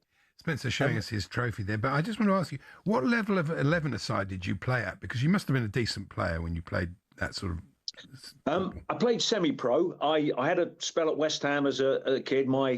Being a Plaistow boy, born 400 yards from Upton Park, that was my goal, but didn't come off. They said I was a little bit on the short side, which they did in those days. Then went semi-pro, so played, you know, Southern League and Isthmian League, and ended up at Chelmsford City in the old Southern League. So had a 20-year spell, and then went into management, coaching, then vets football until I was getting kicked about by the 40-year-olds and thought it was time to call it a day. Then this amazing sport suddenly popped up. Yeah. And actually, it's the skill of walking football is clearly, because I'm still playing all age, right, at 46, and I'm too old for it because a 20-year-old runs into me and I feel like my whole body has shattered. I think I've ruptured my spleen from a game on Sunday. But there is part of me I'm clinging on, right? And I have played a bit of vets, but I'm clinging on. But I guess the thing about walking football is, sometimes I get to a game and I see the oppo and I think they look rubbish and then they just run past me. But it's about timing your pass and timing not your run, your walk, right? Does it strip out the physical side a bit and it becomes much more technical? You've hit the nail on the head, Max. This is exactly what I tell people when they're looking to perhaps start walking football. You know, 3 main rules: no physical contact. You can get the ball from the front, but there's no coming in from behind or slide tackles or anything. Balls below head height, and obviously no running. So it's a slowed down version of the great game, but the players that generally do well are the ones who've got a good head on them. As you say, keep possession, keep the ball. Just, you know, the movement's got to be good because the space is limited. Just wait for that opportunity. Ball goes into the front man and hopefully spin and goal, and that's how it works. How do you resist breaking into a run, though? Because it's just kind of in you, isn't it, to sort of make a run and actually running? Yeah, very difficult, Andy. That's probably the one part of the game that, I've been playing this 10 years now, and I don't know if we'll ever get over some players coming from vets and, keep saying, slow down, slow down. It's the old classic heel toe, heel toe. The refereing's got a lot stricter, which is great because it's, it's made the game safer. That's the whole idea of this, 50-year-olds, 60-year-olds, 70-year-olds. You don't want to go home with injuries. So, those three rules make this such an inclusive game for everybody. Really, that's and actually, I guess people who haven't played for years and years can start. You don't have to have had like an illustrious career in semi-professional football or played 11-a-side for years and years to start playing this game at any age. Absolutely, and that's the beauty of this, and that's what I say to everybody. It doesn't matter what level you've played at or what level you are at the moment. Come along. The friendship is brilliant. The physical side of things, where your cardio's getting better, your weight loss, mobility, all these things add up to just a brilliant sport that we can play at this stage of our lives. And honestly, it's been a real eye opener walking football, and it's only going to get bigger and bigger and bigger. Yeah, if anybody's listening, sorry, Max, and they fancy this, so what's the best way to sort of take it up? Because I think people will want to do it. Even I'm quite tempted. Well, the WFA is the governing body in England, so they've got a website. So if you just put in their WFA walking football, they've got a whole list of clubs around the country. It's absolutely grown astronomically in England. UK. It's amazing. Around the world, America's now got involved. Paul Carr went to the States recently and put it there. So if you just type in walking football, local clubs, Essex, or wherever you are, you'll get a list. And I would say, don't think about it, just do it, because it'll be the best thing you've ever done. If you've missed football, just go ahead, because it will be a game changer for you. Brilliant. And finally, it's not allowed above head height, but can you score a diving? I mean, it'd be hard, but can you score a diving header? A diving header? No, I'm afraid heading's not allowed, Max. No, you could get a green card for that. So no heading, which is great for me at 5'6", because I wouldn't win one in a million years. Okay, brilliant.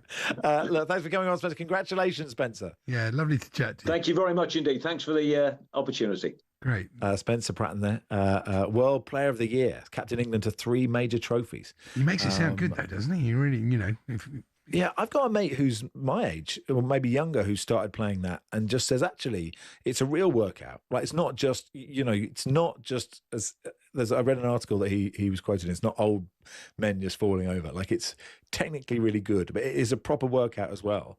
And, it is all about, weighting the pass perfectly, right?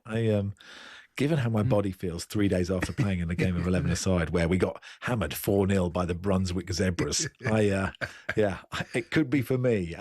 You are listeting to Max Rushden. I was going to say, I'm planning on taking up walking sprinting, doing 100 metres in 2.5 minutes.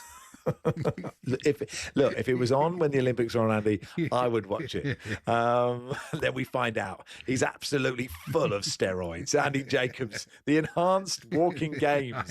That's what he's joined. Anyway, it is Max Rushden Andy Jacobs with you till 4. In just a second, we will talk to Jack Bannon, actor and Manchester United fan. Before that, Paddy's Challenge.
Back on Thursday, Simon and Willie exchanged a fair bit of banter in the boxing hour on that day going into the fight.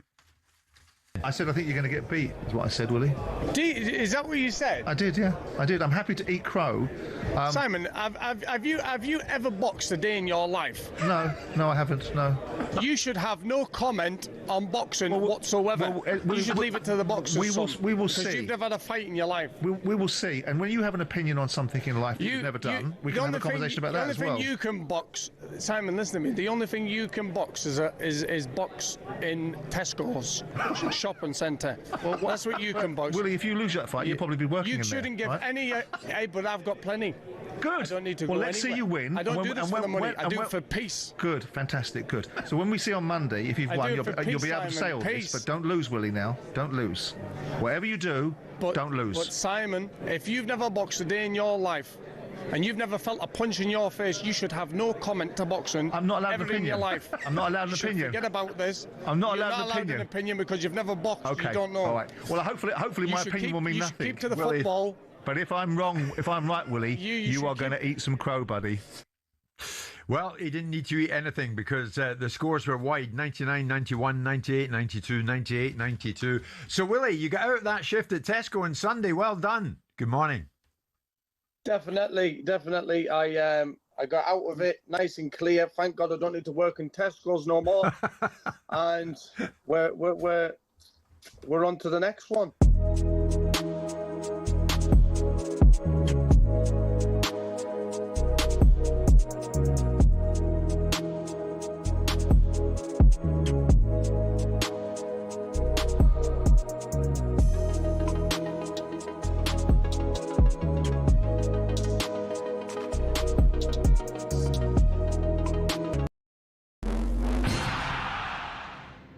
talkSPORT's Danny Murphy says Jude Bellingham's the best option to play up front for England if Kane's not available. Tuchel expected more from false nine Foden and playmaker Palmer in the defeat to Japan. Danny says some of Tuchel's decisions were baffling. Experiment, I get it. But Foden's never played as a false nine from City, really. You know, Gordon's been playing up front for Newcastle, but Morgan Rogers does not play on the right for Villa. Very, very rare. And he sticks him on the right. He does all his work either as a 10 on the left. Palmer's been playing on the right for Chelsea. England's World Cup campaign kicks off in exactly 11 weeks against Croatia. Every game of this World Cup is live here on talkSPORT. Now, Roberto Zerbi hasn't been at Spurs for 24 hours, but he's already got an injury to Pap Sarr to contend with. But Adam Lallana, who played under Zerbi at Brighton, has no doubt he'll keep Spurs up. I'm actually slightly jealous. I was speaking to a player at Spurs who was picking my brains about him, and I just know how they're going to be in for a roller coaster, but a great one. Chris Wokes has told us he's happy but surprised Brendan McCullum is still England's head coach, and he's looking forward to the Bazball setup being less of a closed shop. More so than ever, they'll be looking at county cricket than they have done in the last few years, for people to put their hands up, put some pressure on the current crop of players. The County Championship starts on Friday, and there's more on talkSPORT's cricket YouTube channel.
talkSPORT with Hawksby and Jacobs. What critics are calling one of the many radio quiz segments happening this week.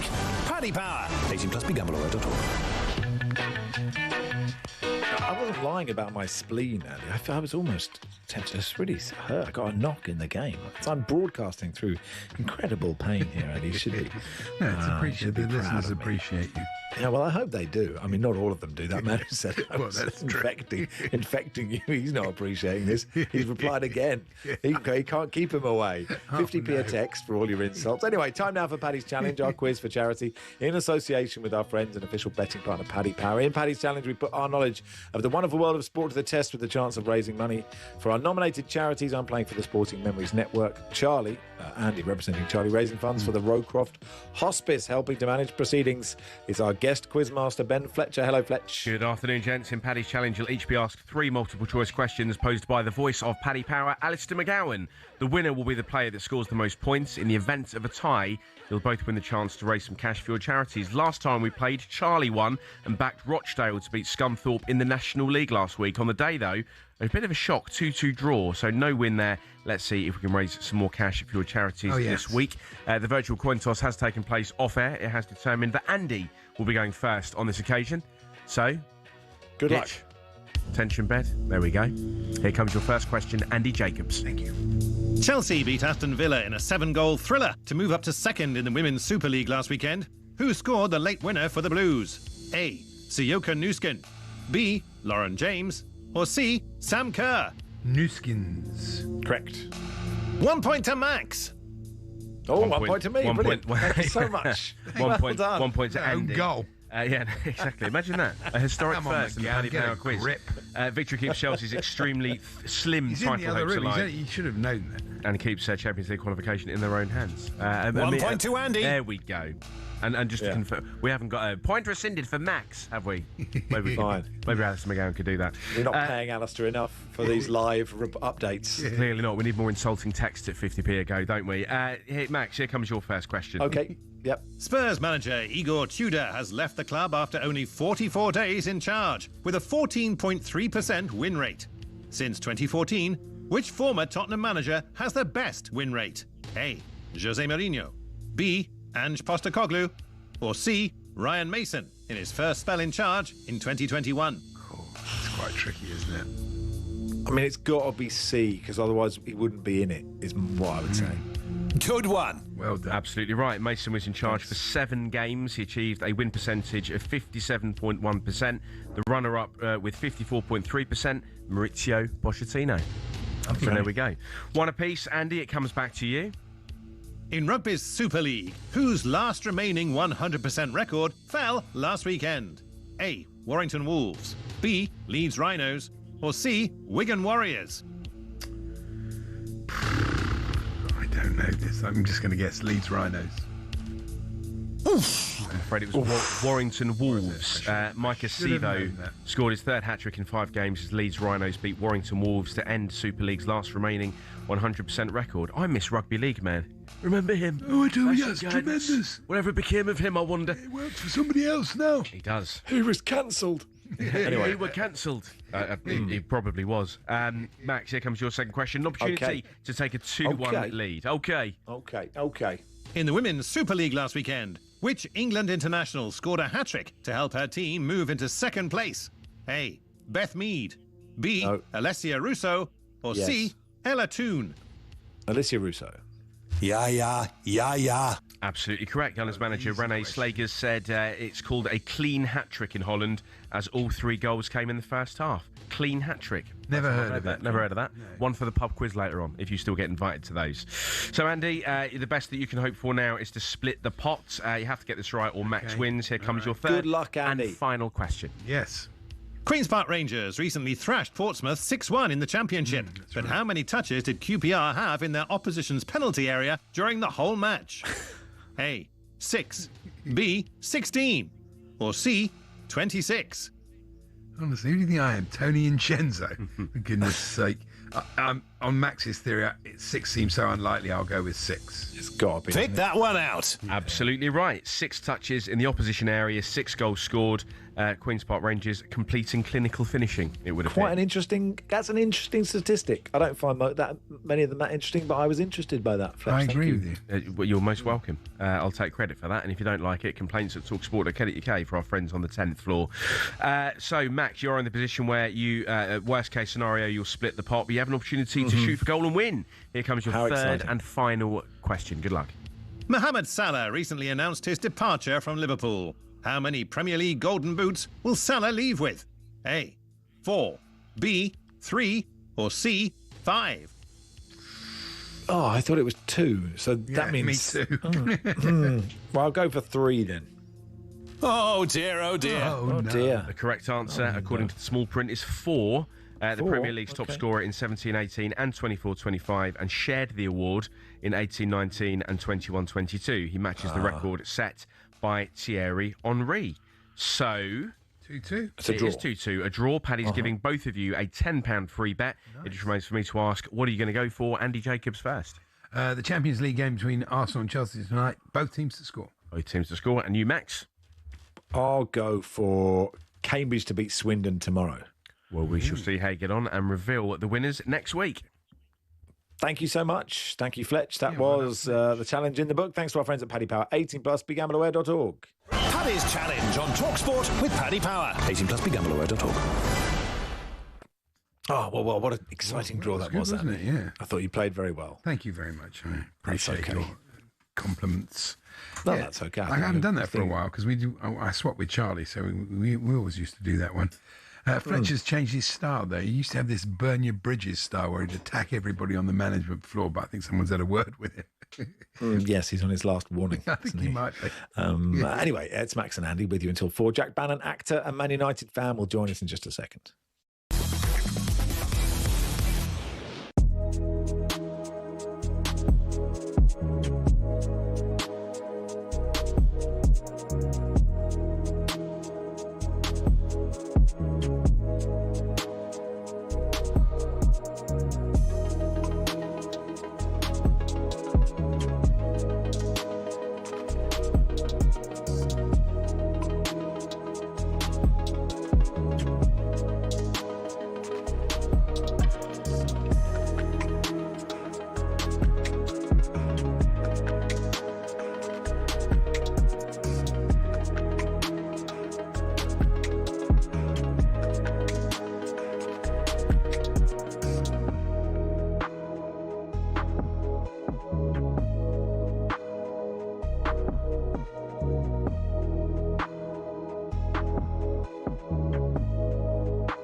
I wanted to talk about Marc Cucurella, actually, because twice in 2 days he's hit the headlines.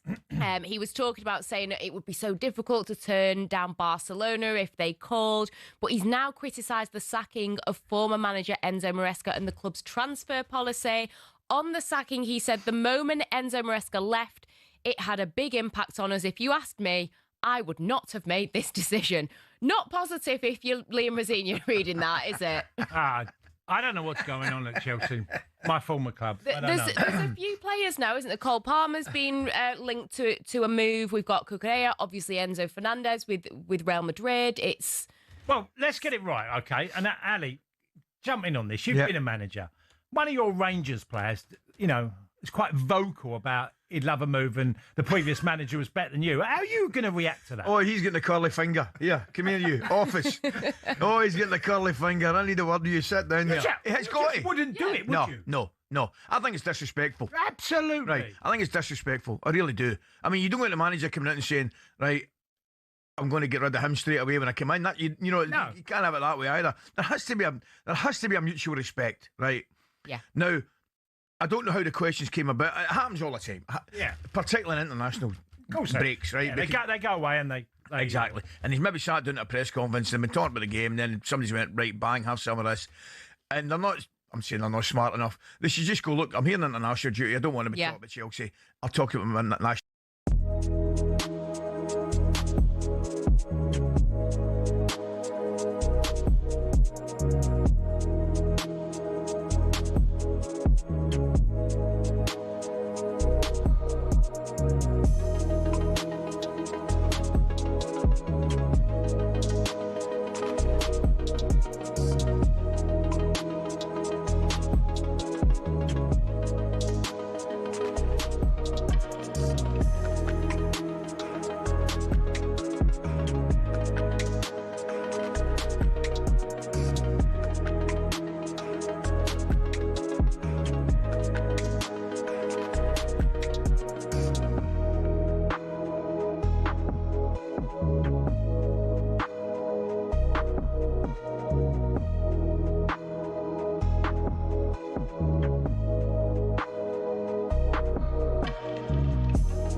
Good afternoon. You are listening to Max Rushden and Andy Jacobs on talkSPORT here until 4. There's a new BBC drama out called Babies. The reviews have been, universally, it has had some fantastic reviews. We can hear the trailer now. Do I need it? How are you two anyway? Yeah, really good. Do you think much about having kids? No. Sure. You? No way. Is that the baby? 1 minute, please. He's got no idea what you've been through. What we've been through. What's wrong with you?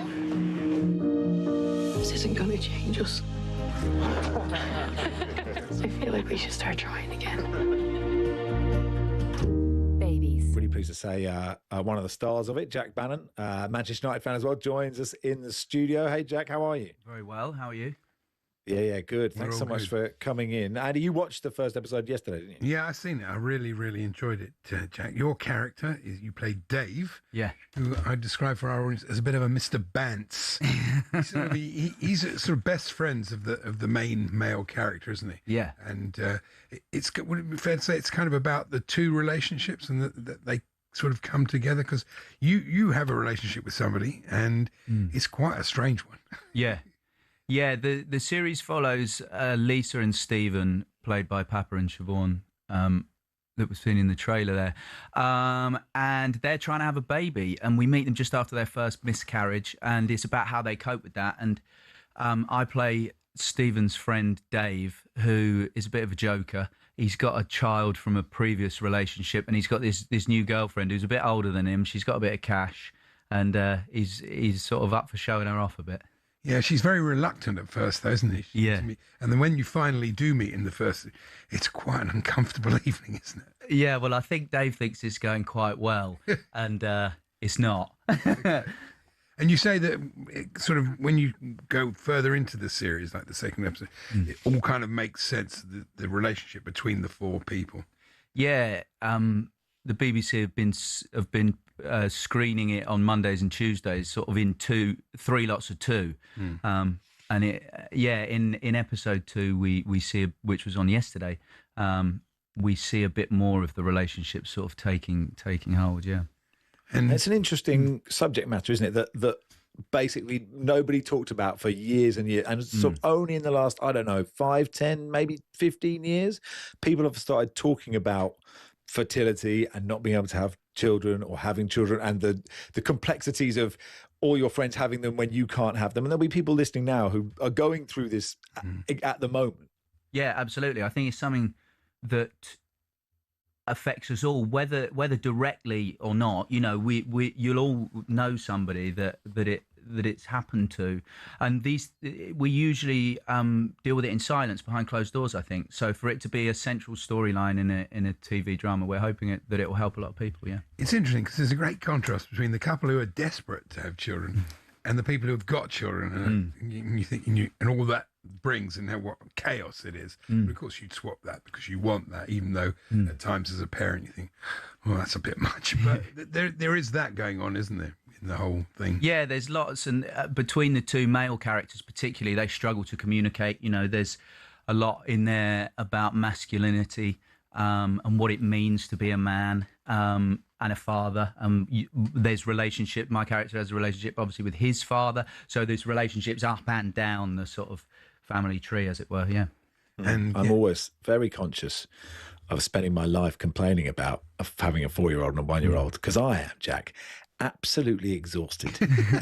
You got children? I do. Yeah. Do you have kids? Yeah? I've got a little boy who's 2. So I feel your pain. I mean, it's agony, isn't it? Yeah. Let's be real. Yeah. It's absolute agony. Yeah, it is. It can be, but it's joyous as well. Yeah, that's the thing. So, and it is this, in this thing, which is so good the way they get it across, the sort of tragedy of, that they think they're pregnant and then we all know that they're not going to be. And that's really heart-rending. It's really, it's moving. I think. Yeah, and I think it's something that, because it happens to female bodies, sometimes men can think, well, it happened to her, not to me. And this story really explores that, how the men cope with these things as much, better or worse than the women, Yeah, because he's fantastic with her, but you can see in the end it's getting to him. There's only so much you can sort of have sympathy for it without saying, I'm suffering too. You know, Absolutely. You're not the only one suffering here. No, and I think, in the series, he adopts a positive mindset, which I think is a trope, and I think is a choice. But a positive mindset only gets you so far when you're dealing with these heartbreaking things. You know? Yeah. Anyway, and it can be so all-consuming, can't it? I mean, from friends who've been through it, that after you try for a while, and when it doesn't happen, it can completely take over your lives. It's very important that it's something that people talk about and that people listen about as well. You are, Jack, also a Manchester United fan, so it has been very rare in the last few years to have any positive questions from a Manchester United fan. It must feel strange to be sort of kind of enjoying it. Yeah, I mean, we can't have an interview full of tragedy, can we? Luckily, Carrick seems to have pulled something out of the bag. But yeah, I mean, it's been good. The last game I went to, though, was losing to Everton 10 men. Yes. So we were pretty good before that, all right, and then we've been good since. But that was the last one I made it to. I think Steve Holland's been a big factor there. Yeah. You need a bit of experience. You see at Chelsea, if you're a young manager, it's difficult. The players kind of eat you alive. Whereas if there's somebody experienced in the background, sort of, and I'm sure that's helping Carrick a lot. Absolutely, yeah. And I think, there's a lot said about knowing the club, but that only does get you so far. Yeah, I think Steve Holland's been brilliant. And it does look like they're going to, be back where they think they belong, which is champions. Yeah. Yeah, well, I mean, think of the start of the season. If you'd have said, you'd be in this position now, it would have bitten your hand off. So yeah, absolutely. Yeah. Especially with, I think you were 1 point above Spurs when Carrick took over. I might have that stat wrong, but that's completely balmy. Because I find this DNA thing really weird. But the more that Tottenham haven't appointed somebody with the DNA, and as well as Carrick has done, there is this. I guess there's this thing where there are no positive vibes now. Or there's the divided Tottenham with the Zerbi coming in. But if you get somebody that everybody loves, and everybody at Man United loves Carrick so much. Especially, he was brilliant for them, but also because he didn't get the recognition for England that he probably should have got. That there's this kind of underdog love for Carrick, I think, that affords him, even if he hadn't started brilliantly, the time to get his feet under the table. Yeah, I think everybody just loves results. I think everybody loves winning. That buys you time, doesn't it? It's true, and when things are so bad like they were, fans have got to have something to cling on to. So someone that they know, bringing in someone they know, I think that's the seed that can sprout great things. And the recruitment of the goalkeeper, I think, has been brilliant. I mean, compared to the Onana, who was was a good keeper before he came to United, but in general was pretty much a disaster. Yeah. It feels like, it just calmed us. We're not talking about the goalkeeper anymore, which means he's, And that settles everybody down at the back, doesn't it? So, yeah. It's important. Whereas at Spurs, they've had goalkeeping issues. Chelsea have had their goalkeeping issues. Yeah. And it affects everybody in the team. No True, question. yeah. I'm just trying to think. How old are you, Jack? I'm 35. So when were they last good? I mean, it's almost your entire adult life. It's been such a long time now. I remember haven't been good. I remember them being good. We'll be good again. 2013. No, I didn't mean it as a dig. I didn't mean it as a dig. I'm joking. It's basically 13 years since since Fergie left. I remember watching that in a pub, his speech, and just feeling this sort of, in the moment, seismic shift of what now? But I never thought it'd be this long before anything, and longer before anything could come. Well, and a lot of it is, poor recruitment as well. I think in modern football, recruitment is, so key. Yeah, we seem to be getting that a bit more right now, though, so that's good. Definitely. So presumably you want him to keep the job. I mean, it'd be sort of, if he qualifies for the Champions League, you can't not give it to him, can you? Why not? And we've tried everything else in a way, and I don't like the connotations with Ollie because, this is different. Just because he's an ex-player, it's not the same. And really, Ollie, actually, it was quite enjoyable football. Yeah, which does count. And also, they're different people. They're different. People are different. Exactly. I didn't know that. Did you not, Andy? I'm here to bring you that sort of insight. It's an interesting text we've had, Jack. Just says, thank you for having the fertility conversation.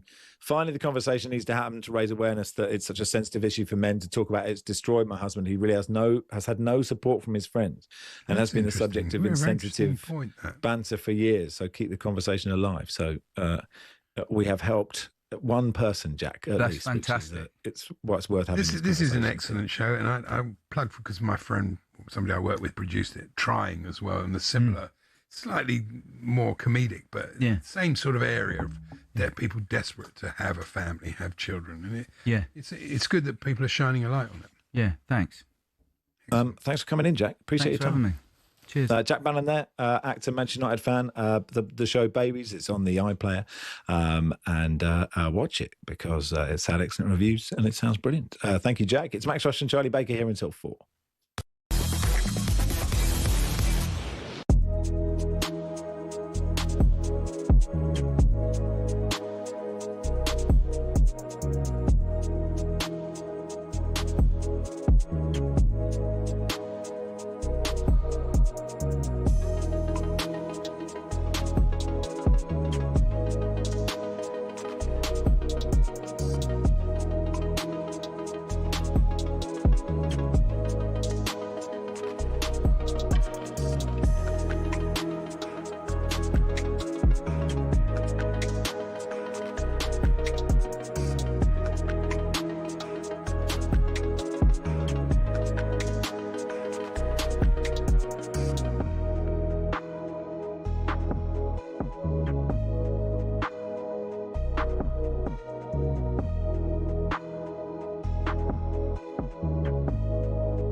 We know the bulk of his squad, don't we? If you say, well, you got the obvious ones, right? Yes. Of course, right? The main 11, you'd probably say almost picks itself, but then you got to take 26, and you are going to need these players. I don't think Harry Maguire's done himself any harm over the last 2 games. Actually, the number 10 position for me is scary fault. That is not well. Has Cole Palmer done enough in this England in the last 2 camps to warrant being on the plane? This is what annoys me about you. Why the last? It's not just these last 2 games. It's the last year. Well, he ain't played. So for England, I'm talking about. Yeah, but he's hardly played for Chelsea. The last year, that's what Thomas Tuchel will look at. Not just Cole Palmer, all of them. It's not just the last 2 games. If you take the last 2 games... But Cole Palmer needed to turn up for England this 2 camps and stake his claim. Yeah, and he hasn't. Well, he hasn't done enough. None of them have. I mean, there are 1 or 2 players you look at and think... I think, in all honesty, as I mentioned, Harry Maguire, I don't think's done himself any harm. I think Garner's done himself any harm. Are we going to go to a World Cup with Harry Maguire and Jordan Henderson? We might do, yeah. I mean, we're going on like we're favourites, right? Honestly. Who says we're favourites? Well, everyone likes to think we are. Everyone likes to think we are. It's all about what you do when you... I've seen so many of this. I can go back over...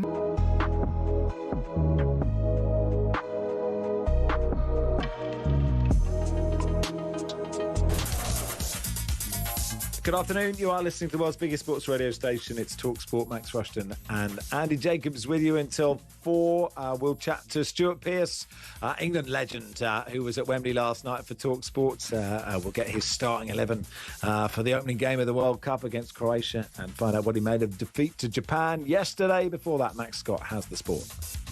talkSPORT Sports Update, powered by the Nissan Van range. Commercial vehicles built around your business. Search Nissan Vans or head to your local Nissan Van centre. Thank you, Max. Good afternoon. Last night's defeat to Japan might have been a negative end to an uninspiring international break for England, but here's some good news from Danny Murphy. I think the biggest difference for me is that when I've seen England play, although against poor opposition for the majority of it, they are more front foot. They are more high energy with him. You're not going to get this pragmatist, boring, negative football that we saw in the last tournament. Murphy says Jude Bellingham should be the next man up should Harry Kane be unavailable.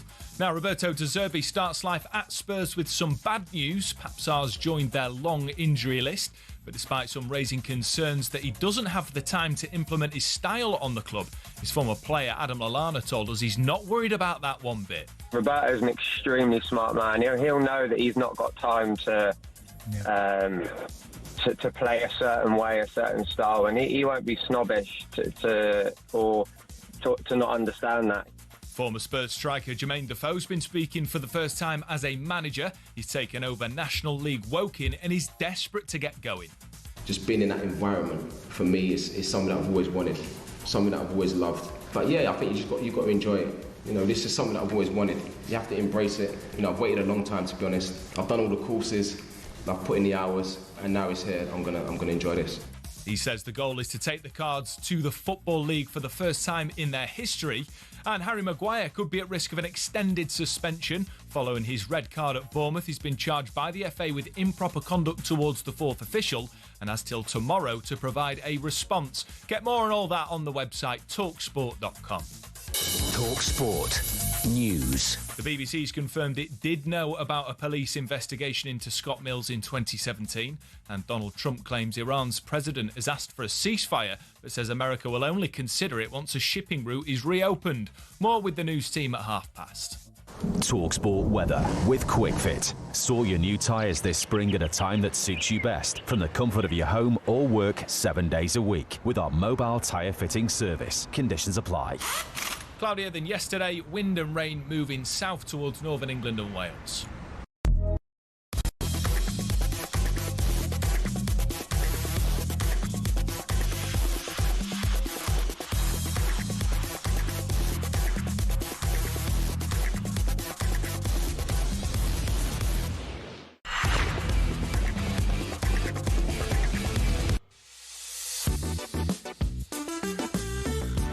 Good afternoon. You are listening to Max Rushden Andy Jacobs on talkSPORT. Let's look back at that England defeat to Japan last night. First off, England's boss Thomas Tuchel spoke to talkSPORT after the defeat. He was asked if his side are too reliant on captain Harry Kane. Every team is relying on quality players. That is something very normal. If you have a goal scorer like Harry Kane, everyone Bayern Munich relies also on Harry Kane. So this is for me just normal. We won matches without Harry. We scored without Harry. This is absolutely possible. But like I said, we knew that this can be a difficult camp because of the quality of the opponents. We knew these are two very difficult exams that we have to pass. And it's better than having an easy exam and not knowing. Now we know, and we can take our conclusions. Let's speak to former England captain Stuart Pierce, who was there for talkSPORT. Hey, Stuart. Hi, gentlemen. How we doing? Not very too good. Bad. A bit concerned. Would you have rather been at a Stranglers gig or either of those friendlies, Stuart? Friday night, definitely a Stranglers gig. Yesterday, I quite enjoyed the game. I thought the Japanese played really well, actually. You know, I'd prefer to England to have played slightly better, but as a spectacle, I really enjoyed it. Yeah, I agree with that. Are you concerned at all? Or, I mean, it's hard to, it's a friendly in March. It's not the World Cup, but the signs aren't great, are they? I mean, not going forward anyway, from what we've seen. No, with these two games, I think we've all come out of them a little bit underwhelmed, if truth be known. I know through sort of my experience, you can't really judge these games on what you're going to get once you get to a World Cup and whatever. But I think where he'll be fairly disappointed with probably how we've played, certainly the first game. And the amount of players that were missing from his squad, he's tried to sort of include everybody in the squad to give him a feel of it and have that togetherness. And it's not worked for whatever reason. Too many players missing. Sure. I mean, obviously it makes a difference if you're missing Rice, you're missing Kane. But there's always a danger that in a defeat, you just look at players who aren't there and they get better, even though they haven't done anything. That's always the way. Players that are missing seem to become better players. I think he's learned a few lessons. Sometimes you have to have these games and he'll look at it and he'll have most of the squad in his mind that he wants to take and the balance of the squad. And sometimes you need to have these games and let people have their head in the games to find out exactly who might not be going on the back of that rather than who is going. Pre-Gareth, one of the knocks about England was that it was always playing players out of position, not in their club positions. And we did have that last night, didn't we? We had, you could have had Gordon up front. Rodgers was on the right. Palmer, I don't know what he was doing, and Foden playing up front. It's not really their positions, is it? Was there any surprise they didn't play particularly well? Well, I mean, Jim Proudfoot said to me yesterday, probably if Kane would have been fit, Kane would have started up front in this second game and the balance of the team would have looked slightly better. I personally, I've sort of been on the back of what I've seen at Newcastle. I've been championing, let's see a little bit of Gordon playing as a centre forward. And yesterday was a great opportunity. If you didn't do it in the first half, because things weren't particularly flowing well, I think it would have been ideal to do it at half time and put Gordon up front, maybe put Rodgers over to the left again to where he's probably a more favoured position for him. And then we've got a centre forward that's prepared to run in behind a little bit. I think the idea of playing Foden as a dropped off 10 alongside Cole Palmer was okay on paper, but I think we saw it yesterday and I'm not sure it particularly worked well. I always find it worrying when I make a note in my book, but a manager who's paid an absolute fortune doesn't even see it. I've written exactly that. Surely Gordon's got to play as a 9 like he does for Newcastle. The ITV panel made the same point at half-time. It's a little bit worrying that Tuchel would do this. I know he's only experimenting, but I'm failing to see signs that fill me with, I don't know, what's the word? Optimism. Confidence, optimism. I mean, we all hope England do really, really well, and Tuchel turns out to be absolutely brilliant, but I'm not sure the signs are there. Yeah, I think he's showing not a lot of confidence in probably the other options at centre forward. So I think he's trying to look at all options, and what he's done yesterday by giving Phil Foden the opportunity to play in a deep line centre forward role is what happens if anything happens to Harry Kane. We've got a big question then. Will there be another centre forward in the squad or not?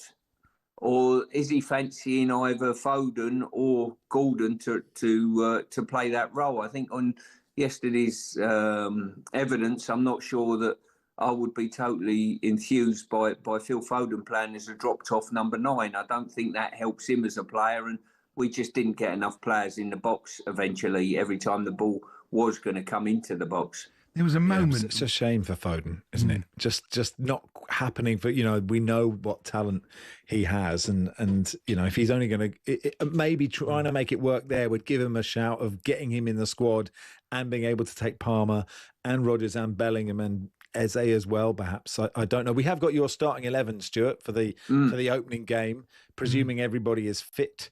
Do you want to talk us through it? Yeah, I mean, Pickford's a straightforward pick. I was asked, what team did I think they would pick? Whether this is my 11. I see. Okay, which it's near as damn it, yes, without a doubt. But I think Reece James is a big favourite of the manager, without a doubt.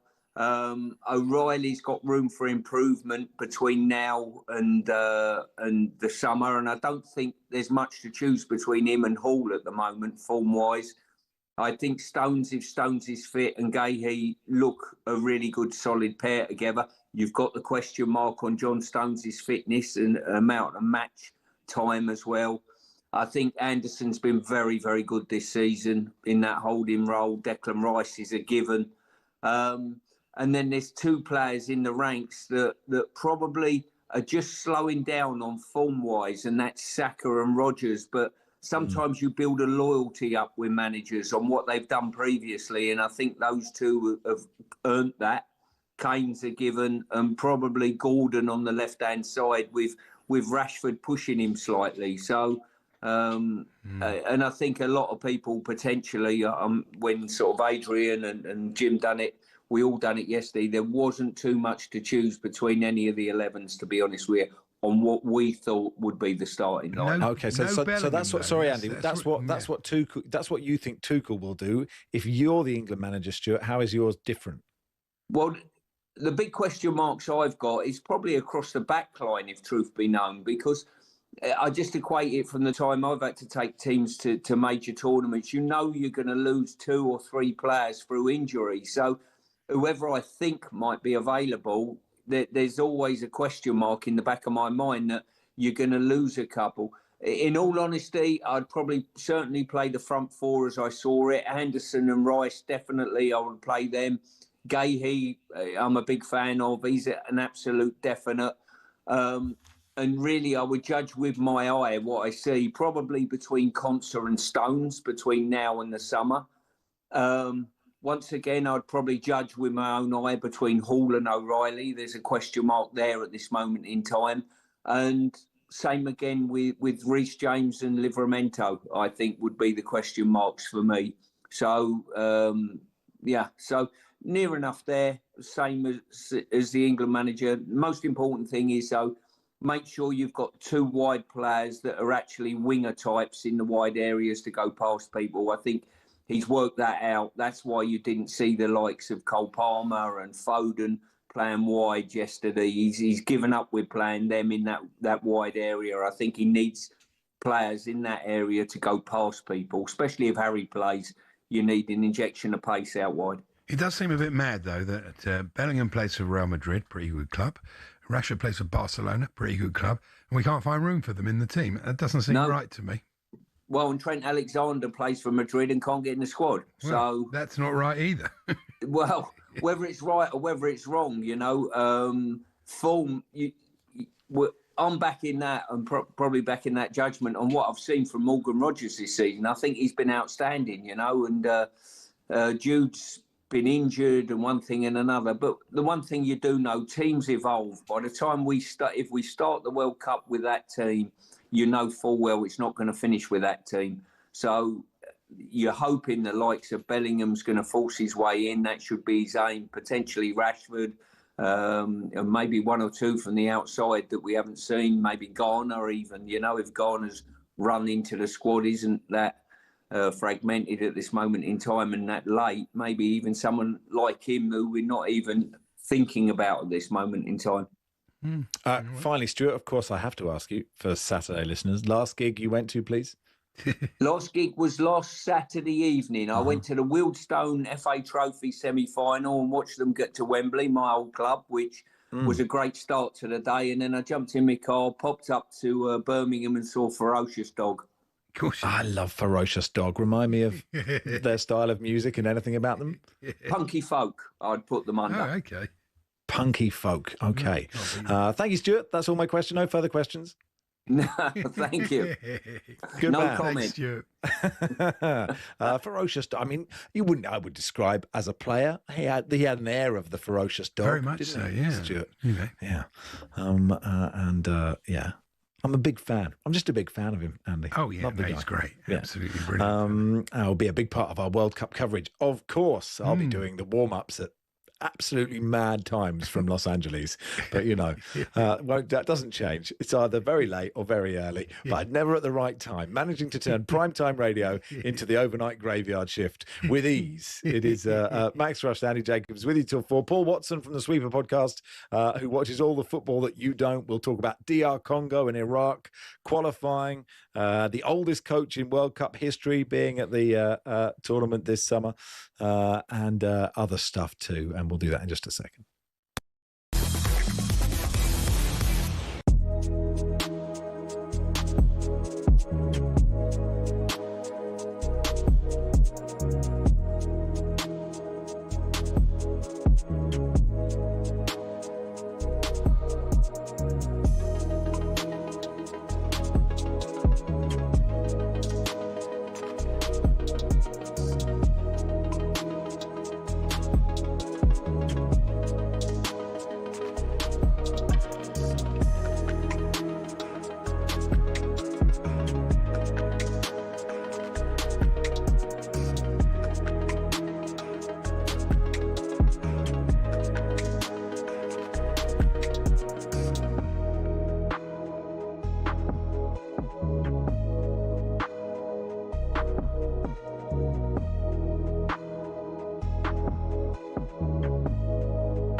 So tell us, Adam, what was it like working with Roberto? Because obviously you worked under some great managers, Klopp, as we all know how great he was. So where do you put Roberto as a coach, and what he helped you develop your game?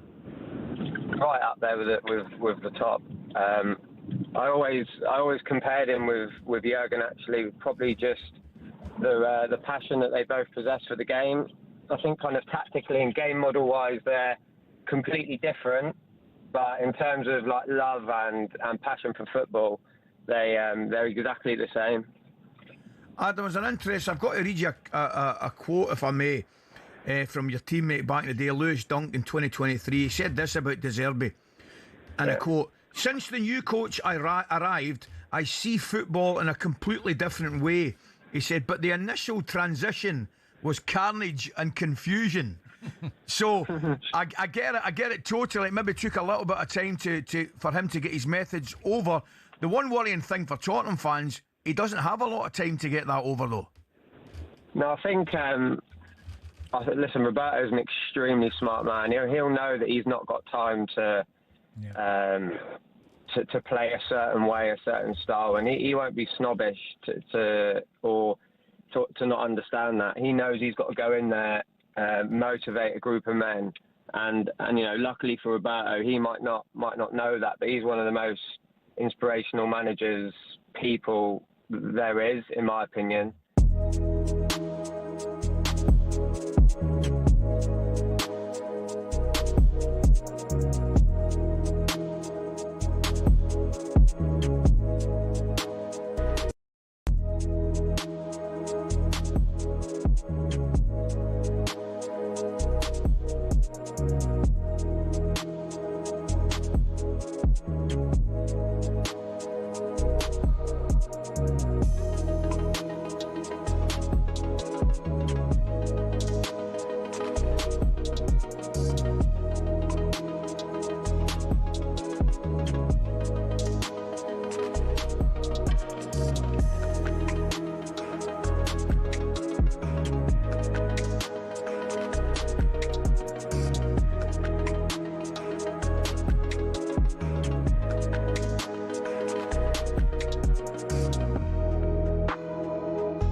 You're listening to Rushden and Jacobs on talkSPORT in partnership with Toolstation. Grab an extra 10% off selected Karcher pressure washers until the 7th of April, subject to availability. T's and C's apply.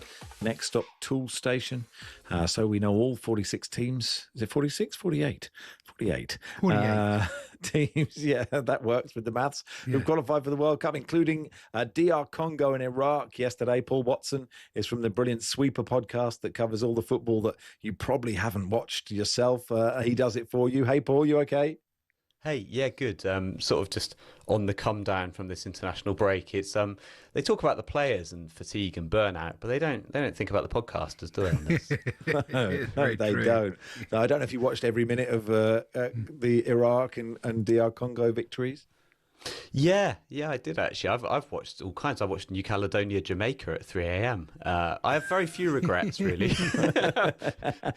Yeah, something controversial happened in that game. It was on the news this morning, but I can't remember exactly what it was. But the amazing thing that happened to New Caledonia, and I shouldn't really laugh at this, but their team doctor fell off their team coach and broke his hip in the build-up to the game. But no, they had an amazing. New Caledonia are brilliant because they only really had one or two decent chances, but one of them was a shot from 55 yards out. Guy just took a hit and it nearly went in. It's incredible. Hang on, didn't one of the New Caledonian, was the kit man just stay in Mexico because he liked it?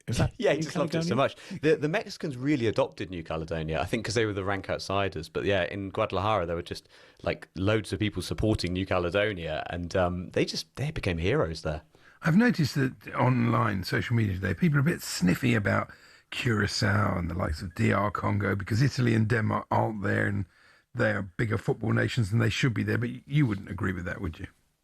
No, I really wouldn't. And also, I think you only have to look at these latest games like Iraq and DR Congo and look at the scenes in the streets there.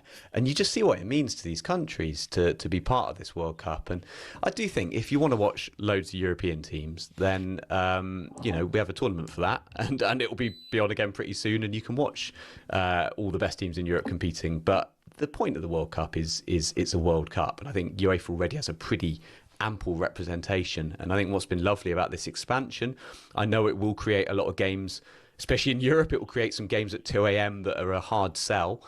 But when you see what it means to some of these countries to be part of it, it's something really special. It's very interesting. We're watching the DR Congo fans, and I saw this clip this morning as well, and I was thinking, they're so fit, aren't they? I can't imagine England fans running away from the stadium like that. Yeah, I don't think so.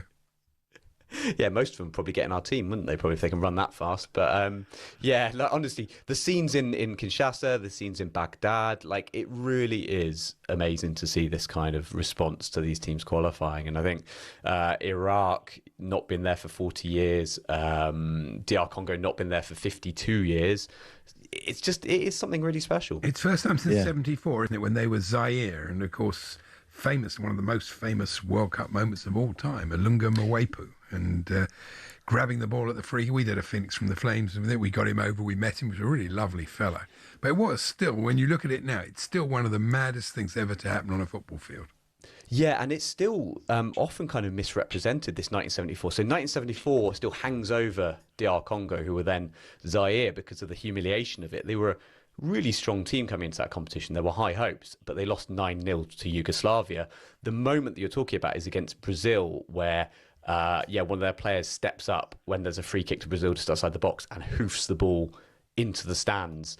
And there's a lot that doesn't get spoken about the context here. So the context being that they had the dictator Mobutu, who was effectively threatening the players. He created this atmosphere where the players were really scared, told them they wouldn't be paid after they'd lost their first game to Scotland. And so the players then basically were in a state of rebellion for the Yugoslavia game, which they lost 9-0. They weren't really trying. They then got a message saying, if you lose by more than 3 goals to Brazil, you're not coming home. You're banished from your country. So they took to the field in their final game, absolutely like in terror, but also in a state of pure rebellion. So when Ilunga belts this ball away, he's actually trying to be sent off as a kind of way of saying to the regime, look, I'm not going to sort of listen to your terror tactics, like I am rebelling. But he only got a yellow card, so apparently he was really disappointed. I mean, it's not the greatest man management there, I would suggest, from the, whoever's running Zaire back in the times. He probably should have gone on a course, I think, to work it out. And interesting for Iraq, Graham Arnold, former Socceroos manager, and the scenes there in the dressing room on the pitch, just absolutely incredible. Yeah, he did a fantastic job, Graham Arnold. He's going to be the first Aussie to coach a foreign nation at a Men's World Cup. He's really embraced this role, and it was a hard qualification campaign for Iraq. It was phenomenal. They did 21 qualifiers. I think it lasted over 800 days from start to finish, their qualification campaign. But even down to their route to get to Mexico, no one quite knew how they were going to do this with the situation in the Middle East. And players were having to go overland to Jordan, then get on 2 or 3 other flights. It was a really hard build-up to this game. And when you see, again, the fact it was 6 a.m. in Iraq when this game started, and there were just people flooding the streets to watch it. And then by 8 a.m., when they knew they qualified, scenes of absolute, chaotic celebration in Baghdad. But the real story from this is Ayman Hussein, who was their goal hero, and his backstory is you just wouldn't believe it. He grew up in Kirkuk when it was controlled by ISIS, was bombarded by coalition airstrikes like as a kid. His dad was then killed by Al Qaeda in an attack. His brother was kidnapped by ISIS and I think just never found, like he's presumed dead. So for this man who's come through this incredible traumas, he saw qualifying Iraq's competition as a way of saying, this is what I'm going to do about it. I'm going to do something to celebrate for this nation. What a heroic thing to do, and generally from top to bottom, what a heroic effort from Iraq, really. Yeah, incredible. You had a good note. Shall I do this one about the Bosnian coach? Made a bit of an offer that he regretted. Oh, one of the players. So yeah, Emedin Demirovic. Yeah, Emedin Demirovic, who plays for Stuttgart. There was an interview about what he would do if they beat Italy and if they qualify for the World Cup. And he said, and it's not clear whether he means this is for Stuttgart or at the stadium in Bosnia, he said, I'll buy all the fans a pint, basically. And so someone went and, when they did qualify, went up to him and said, well, you could buy all the fans a pint then. I think you said that. And he said, well, I can't go back on an offer, can I? They went away, totaled up what that would cost and said, yeah, it'll be about 300,000 euros. I don't know if he actually went through with it in the end, but I'm imagining I imagine every drink for him is free in Bosnia anyway for the rest of his life. So I don't think he probably had to pick up that. Yeah, tab. I mean, they deserved it. We've talked about Italy, but they deserved it. And actually, those scenes in Sarajevo as well, when you just see that, just, of course, people love football, right? And so, for the tragedy of all the Italian kids that won't see a World Cup, Bosnian kids will see one. I love this, that you've written a blog about the first team to be eliminated. So, obviously, some teams, Italy, etc., Poland, eliminated last night. But the first team that was eliminated, when was that? So that was October 17th, 2023. So that is now just under 900 days ago. That's when Guam, their World Cup dream died. And it's a shame because I thought it might be Guam's year, but they're having a root and branch inquiry into why they've not made it. Yeah, they lost to Singapore 900 days ago in a two-legged match. Even harsher in a way, although it was more recent, not as many days ago, is that in Oceania, American Samoa just had one 90-minute match. They lost 2-0 to Samoa, and that was it. That's their World Cup. So it is quite funny when you look through to teams like Iraq getting 21 games to get through, and then you look at a team like American Samoa having literally 90 minutes is their entire World Cup, and that's it for 4 more years. Can you envisage any of these teams, though, not being one of the 12 to go out in the first round? I know it doesn't matter. Getting to the World Cup is what counts, but it's hard to see them going too much further, isn't it? What, any of the new... Curacao, these sort of teams, really.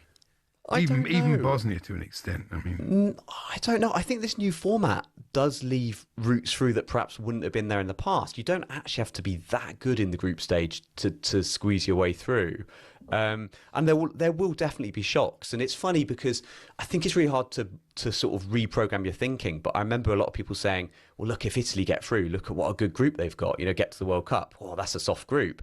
But actually, when you start to recalibrate it, you think, well, actually Switzerland are pretty decent. Italy are not pretty decent these days. And I think there's a lot of teams out there who are perhaps living off past reputations, and there are a lot of teams out there that people don't quite realise how good they are. I'd put Japan in that camp. I know England's performance against Japan was far from ideal, but Japan are so much better than people realise they are, I think, and there'll be a few of those around.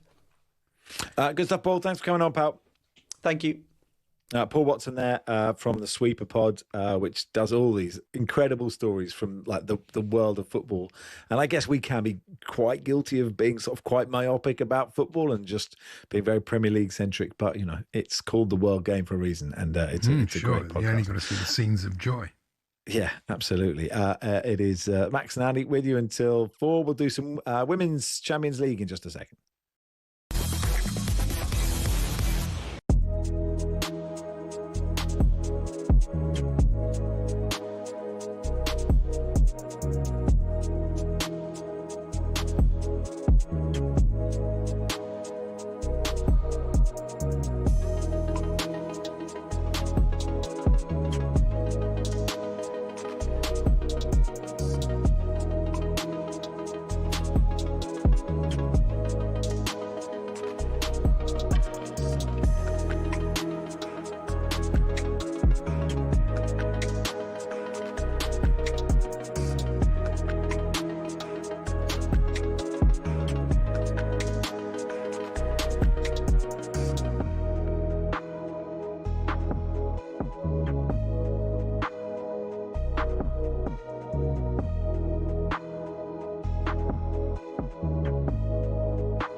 All right, Cundy. Hello, matey. How are you? I'm all right, thank you. How you feeling? I'm all right. I'm okay, yeah. Gone well?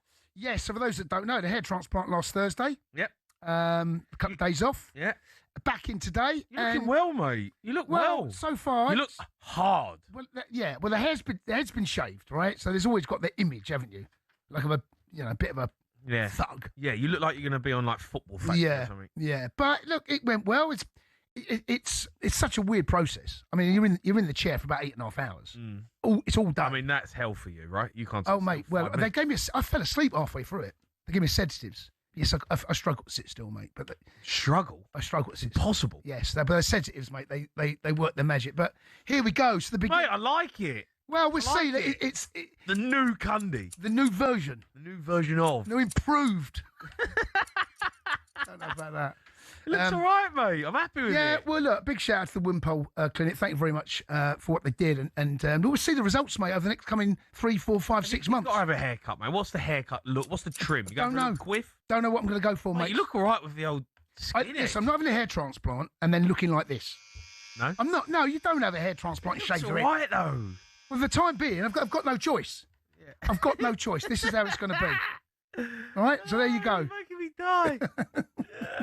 Yeah, it's a bit. I mean, did it hurt? Obviously, during the operation, it's very weird, or during the procedure, very weird, mate. There was one at the back, so I had 3 people working on my head at one time, and I couldn't feel it, but I could feel them. It's all like when you had the anaesthetic in a dentist. You know, someone's working on doing something, but you can't really feel it.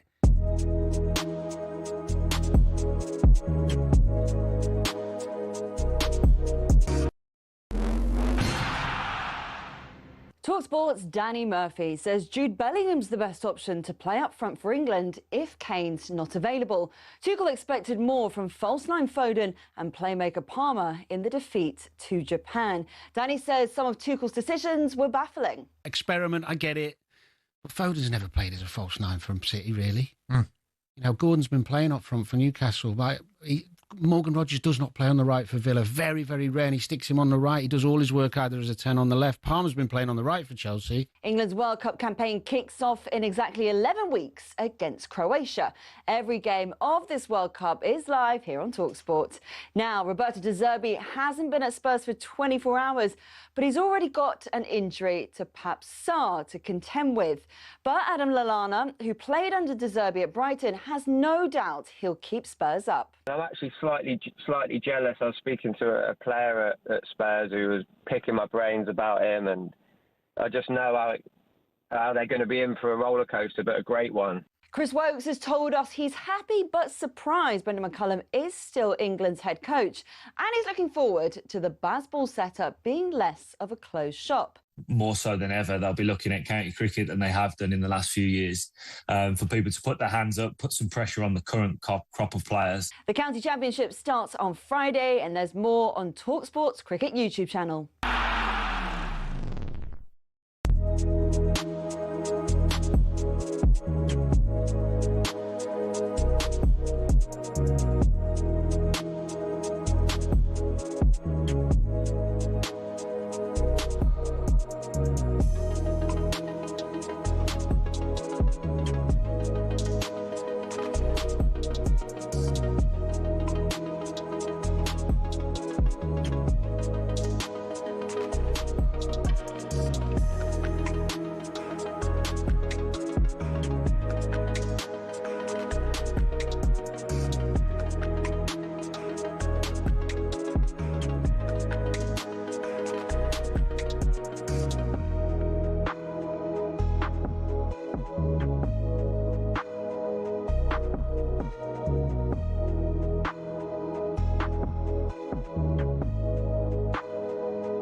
UEFA Women's Champions League quarter-final preview on talkSPORT with Disney+. Home of the UEFA Women's Champions League.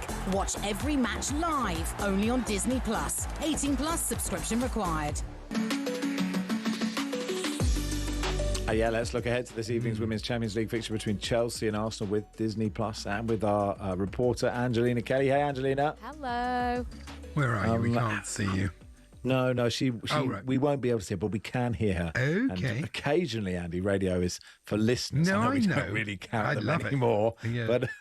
But who is this more important for, Angelina, or is that a ridiculous question? You know what? It's so difficult because you look at Arsenal and they seem to have really kicked into another gear since 2026. You know, they've been absolutely brilliant. 11 consecutive wins in all competitions now. So for them to get to their second second semi-final in a row would be absolutely huge for them. But you look at Chelsea, as much as they've won the League Cup, it's almost like the done thing for them. The Champions League is the one trophy that they don't have. And I think that Sonia Bonpastor, the Chelsea manager, has come under more pressure than Renee Slagers at Arsenal. So I think for Chelsea, it probably is more important. But the main thing is neither side will be winning the Women's Super League title. That's going to be going to Manchester City. So this one really is all to play for. They're both still in the FA Cup as well, but they both want this Champions League title. I watched the first game and I thought Chelsea were incredibly unlucky in this game, especially to take a 3-1.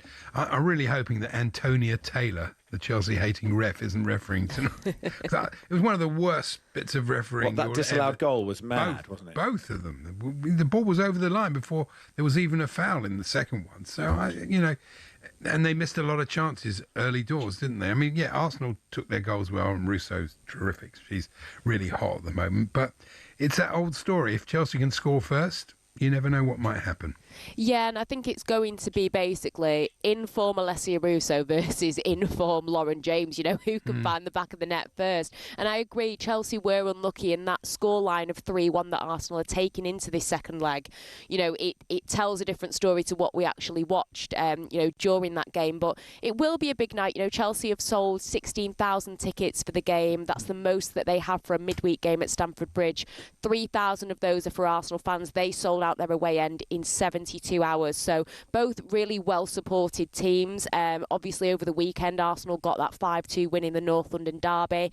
3-1 up at half-time thanks to that hat-trick from Alessia Russo. They were able to rest players, whereas Chelsea, they did beat Villa 4-3 but didn't get that winning goal until the 82nd minute.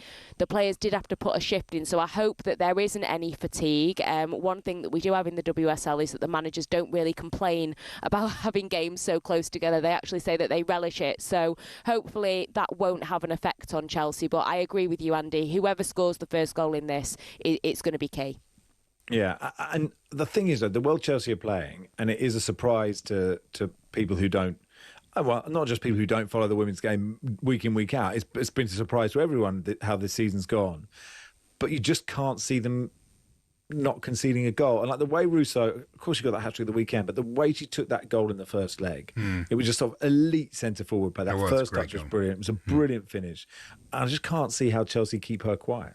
Yeah, I completely agree. And you look at Chelsea, they have had their injury issues. They don't have Millie Bright. She isn't available. Chelsea do tend to play with a back three. It's chopped and changed so much. Obviously missing Ellie Carpenter at left wing back because she was at the Asian Cup. She is obviously back now.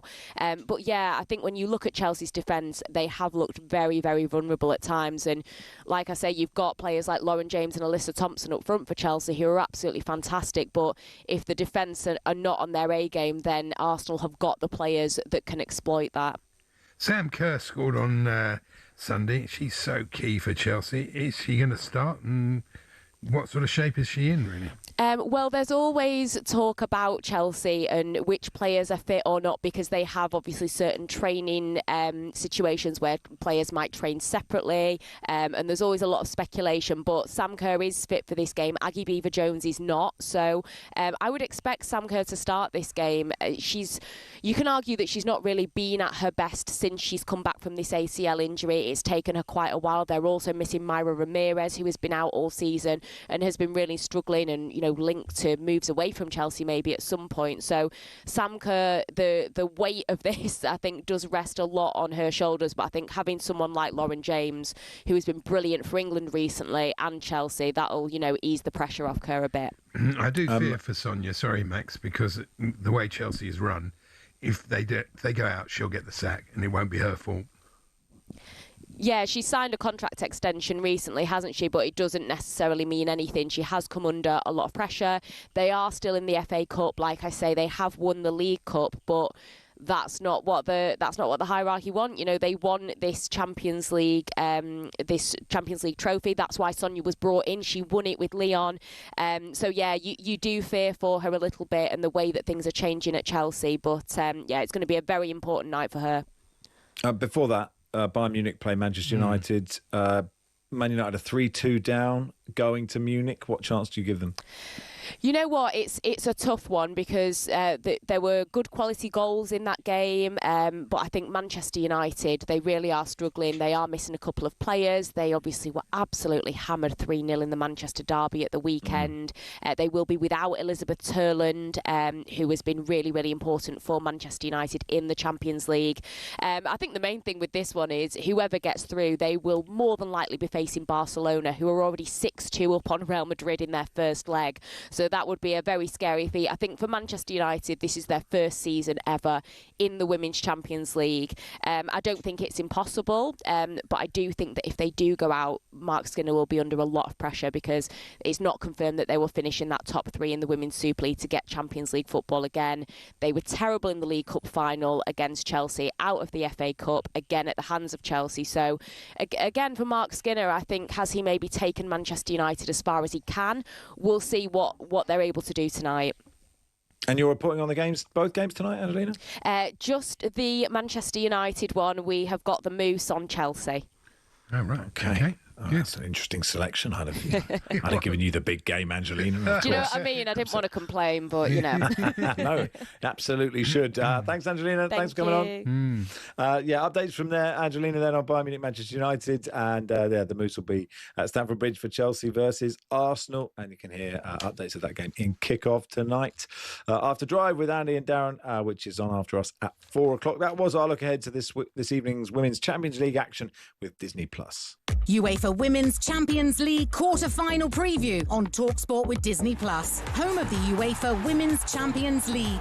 Watch every match live, only on Disney+. 18+ subscription required.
Is it Homer the sort of fighter, Dave, that the likes of Fury, the likes of AJ, you know, that they're in the mid-30s now, they're trying to avoid, and maybe more like a Fabio Wardley and Dubois would be one of the fights that you'll have next?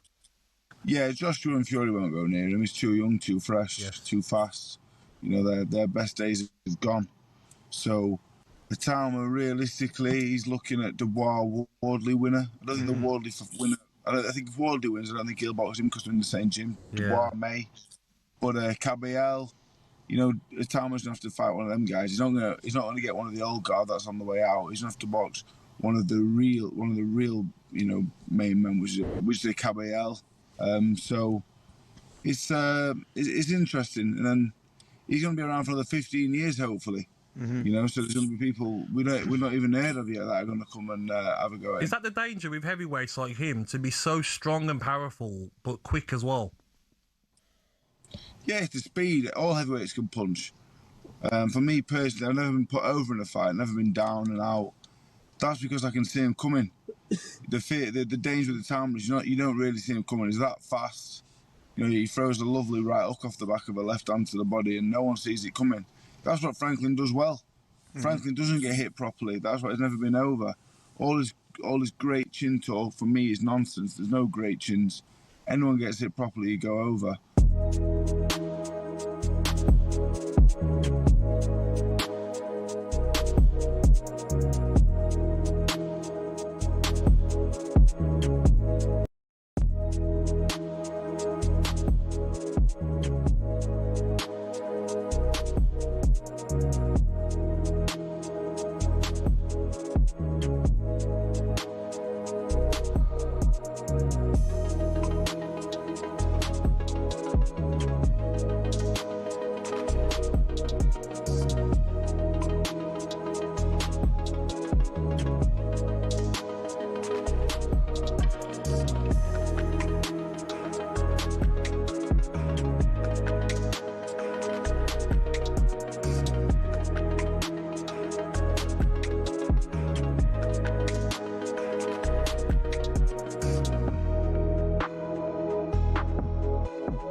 You're listening to Rushden and Jacobs on talkSPORT in partnership with Toolstation. Grab an extra 10% off selected Karcher pressure washers until the 7th of April, subject to availability. T's and C's apply. Next stop, Toolstation. Let's talk to our chief football correspondent, Alex Crook. Hey, Crookie. Afternoon. Before we go through your weekly transfer notebook, a couple of Chelsea stories that are quite interesting. James Benge from CBS reporting that they've publicly announced for the financial year of 24-25, they made a pre-tax loss of 262.4 million. Oh, small change. The largest in football history. Yeah, sell yourself another hotel back to yourself. And then it's been reported that they've spent the most on agents' fees for the third year running. But it's all going well, apparently. It's all fine. All of it. Two good records, Crookie. Yeah, you do have to question the project, which obviously is all down to player trading when you see figures like that. In terms of the agent fees, Chelsea sources have told talkSPORT that is due to the fact they spent so much money on signings and also so much money on player sales, the highest in Premier League history. Obviously, it's not just incoming transfers that involve agent fees, but outgoing ones as well. So that's how that's been explained. But the numbers are stark. What's interesting is, speaking to people at Chelsea, again, talkSPORT has been told they still expect to remain compliant with all regulatory requirements. So no danger in terms of PSR or breaching financial fair play when it comes to UEFA regulations either. How that works, and nobody knows. But in record revenues, which is good. And, look, if they sell Fernandes and Palmer, that'll wipe off some of it, won't it?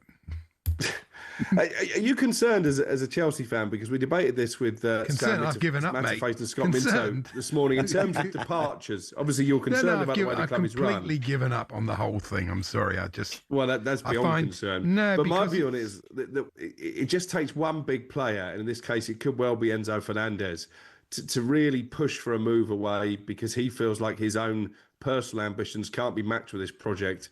And I feel it could be a domino effect. All of a sudden, you'll have a queue of players who are all lining up their next move. Yeah, well, you can't do that. They can't all go. We all know that. They can't all go in one window. Football doesn't work like that. If he wants to go, and if a couple of them do, maybe it'll make them... I mean, there are rumours that they've been stung by the criticism that they've had recently, and that they are looking... They're not stupid, these people. They must hear what's going on. They must see conversations on Match of the Day like we had last week when people are saying, why don't they buy why don't they buy some experience? Why don't they buy a goalkeeper? They must know the criticisms. They can't be unaware of it. So it's up to them. They can put it right. If they don't, they're in trouble. That's my view. It if they just brought in Roger Miller. They just bring in one old player. There you go. Just some old grandad just walking around. But I think the same goes with the manager. If you want to keep Liam Rosenior, which they seem to do, then get him some help. Get him a Steve Holland. For goodness sake, don't expect this bloke to be able to handle these very expensive, very highly strung players. You could see by the chats that have gone on while they're away, they're not buying into it. They're not happy about it. And so, something's got to change. Yeah, one bit of good news for you. We are being told as well that the money coming in, the revenue for 25-26 is expected to go up to around £700 million. So while these figures look bad at this moment in time, there are, maybe better days ahead in that respect. Yeah, and, finally on this, I mean, Fernandes, he's a terrific player and he's had a good season, but he's not set the Premier League totally alight, has he? He's not irreplaceable. What they could do with is somebody like Cole Palmer actually coming back to form. Because otherwise, then, it is a problem for them what they do with him. Because at the moment, he wants to go to United supposedly, but, would United want him in this current form that he's in, which isn't great? Now, all good questions, and lots of reasons to be positive there for Chelsea. What about, Crookie, what about Newcastle and the latest on Eddie Howe? Yeah, it's been a really interesting 24, 48 hours when it comes to Newcastle, because obviously the CEO, David Hopkinson, was given the opportunity to come out and publicly back his manager. Didn't exactly do that, did he? He said, we'll have discussions at the end of the season. He pointed out that they take that derby defeat at home to Sunderland. They've lost to Sunderland twice now, very seriously, quotes in his words. But I think it's intriguing when it comes to Eddie Howe, because he's got a long-term contract. He signed the new deal in 2023. For a club who are still having to operate very carefully when it comes to financial regulations, it would be a massive financial undertaking to terminate that contract. I think it's just as likely that Eddie Howe actually makes his own decision about his future. I think he'll be aware of the dissenting voices amongst the Newcastle fans. And if he gets to the end of the season and feels that he's taken the club as far as he can, maybe that the project is no longer perhaps what it once was, I think there's just as much chance that he decides to call it a day, pretty much as he did at Bournemouth, as that Newcastle get rid of him. So I think the stories that he's got 7 games to save his job, I think are a little bit over-dramatised at this moment in time. I do too. He was really upset after that Sunderland game. And I don't get the chief executive. You've got to take into account they got absolutely thrashed, didn't they, in Europe, in a sort of humiliating way. Yeah. Sunderland had the whole week off. For the first part of the match, Newcastle were in charge of that game. So, it was really fatigue and that sort of thing that cost them. It's a bit much to read so much into it. Perhaps I thought it was a bit clumsy, Andy, his comments, to be honest. I think for, again, an intelligent guy who clearly is very good at business, I don't think he read the room particularly well. No, and it's all about their recruitment, isn't it? That's the whole thing. Yeah. No, you're right about that. And actually, there's a couple of interesting things about Eddie Howe. One, I think he does get a really soft ride in the local press, but that doesn't mean he hasn't done a good job. And actually, I think he has done quite a good job and probably got his seasons the wrong way round. Success breeds expectation, and that can change things. It's not been a good season for lots of reasons, but you're right, the recruitment and the whole Isak situation was terrible at the start, wasn't it? Lots of old people leaving Man City, Crookie. Yeah, Bernardo Silva. We seem to get to this stage at the end of every season where you think it will be his last, but it does look like he will head for pastures new now, return to Europe, maybe return to Portugal, although clubs in France and Italy, I think, are monitoring his situation as well, PSG and Juventus amongst them. But it feels like a changing of the guard at Manchester City, because Bernardo Silva has been a mainstay, hasn't he, of Pep Guardiola's golden years there, if you like. And John Stones, I was looking at his list of honours this morning. It is quite incredible what he's won, and maybe goes under the radar, but obviously he's only started 4 Premier League games this season due to injury. He had to pull out of the England camp due to a recurrence of an old injury. I think he will leave at the end of the season when his contract expires as well. Everton potentially one to keep an eye on, maybe an emotional return to Merseyside for John Stones. And so Bernardo Silva, so good still in the Carabao Cup final, second half. He was brilliant. He's still got a lot to offer, actually, I think. Yeah, I think with him it's more of a we've lost Crookie there. He's gone silent. If Manchester... That's exciting, isn't it? A sort of on-off. Well, it's very Norman Collier. Isn't it? Sort of keeps muting and unmuting. You're on mute. It's like talking to your parents on Zoom. You're on mute. You're off mute. You're not on mute. Sit. I can't hear you. That's interesting. Interesting news for Tottenham if they stay up. We have Crookie back, so we can go to him on that. Interesting news from Tottenham. I was thinking, Crookie, about Bart Verbruggen coming in if they stay up. God, it's such a big if. I still think I feel a bleakness around it, but you never know, Crookie, I guess. Well, again, I think for a neutral, it's going to be absolutely fascinating to see. Everybody wants them to go down, don't they? I mean, and fair enough, I would if I wasn't a Tottenham fan. I just think the Zerbi experiment, because we know what type of character he is. We know what type of manager he is. He is historically someone who takes a while to get his ideas across. Yeah. Tottenham don't have time on their side. They've got 7 games. They probably need to win 2 of them.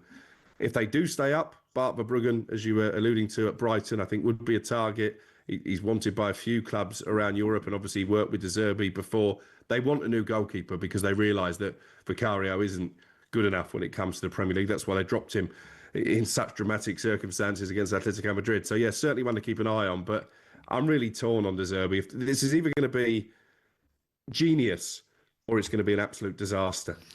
Yeah, Palermo, he won once in his first 13. Benevento, he won none of his first 9. How are you feeling now? Brighton, he drew 2 and lost 3 of his first 5. We heard from Lallana this morning. He's not going to take that sort of approach. He's going to be much more pragmatic. I'm sure he's not stupid. They are really not good. They're not good. Anyway, fingers crossed. You can only live in hope. That's all we have in this life is hope. Thank you, Crookie. Thanks, Crookie. Cheers, guys. Alex Crook there, our chief football correspondent. Well, there we are. We finished our programme. Andy and I had a nice time. I did too. It was good. Great. That's all you can do is have a nice time. On an upbeat note. On an upbeat note. You were great. And you're back with Paul tomorrow and a birthday spread. Is there a birthday spread? No birthday spread tomorrow. No clips of the week. Clips of the Week tomorrow on a Thursday. Well, we're not on here on Friday. It's Good Friday. Ah, okay. I don't know if you have that in Thank Australia. you. I pass it editorially. Do you have Good Friday in Australia? Do you have Easter? Do you have Easter in Australia? No, don't be ridiculous. It's straight back. It's straight back to my sheep farm. We'll just crack on as normal. Thank you, Andy. And Drive is next. Andy Goldstein and Darren Bent.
With Mo Salah leaving, a lot of commentators have talked about the fact there's a lack of icons in the Premier League. Obviously, last year we had De Bruyne leave. You've had, over the course of the last few years, you've had Ronaldo back fleetingly. You've had Ibrahimovic here fleetingly. But the big boys don't come to the Premier League, do they? I mean, Haaland is probably the only global icon that is still there. Would that be fair? I mean, Son's not there anymore. De Bruyne's not there anymore. Salah's going. Kane, Ronaldo, Zlatan, all gone. Mbappe, Vinicius, Bellingham, Messi, Neymar. They would rather play elsewhere. Why? That's a very good question. I don't think there's as many super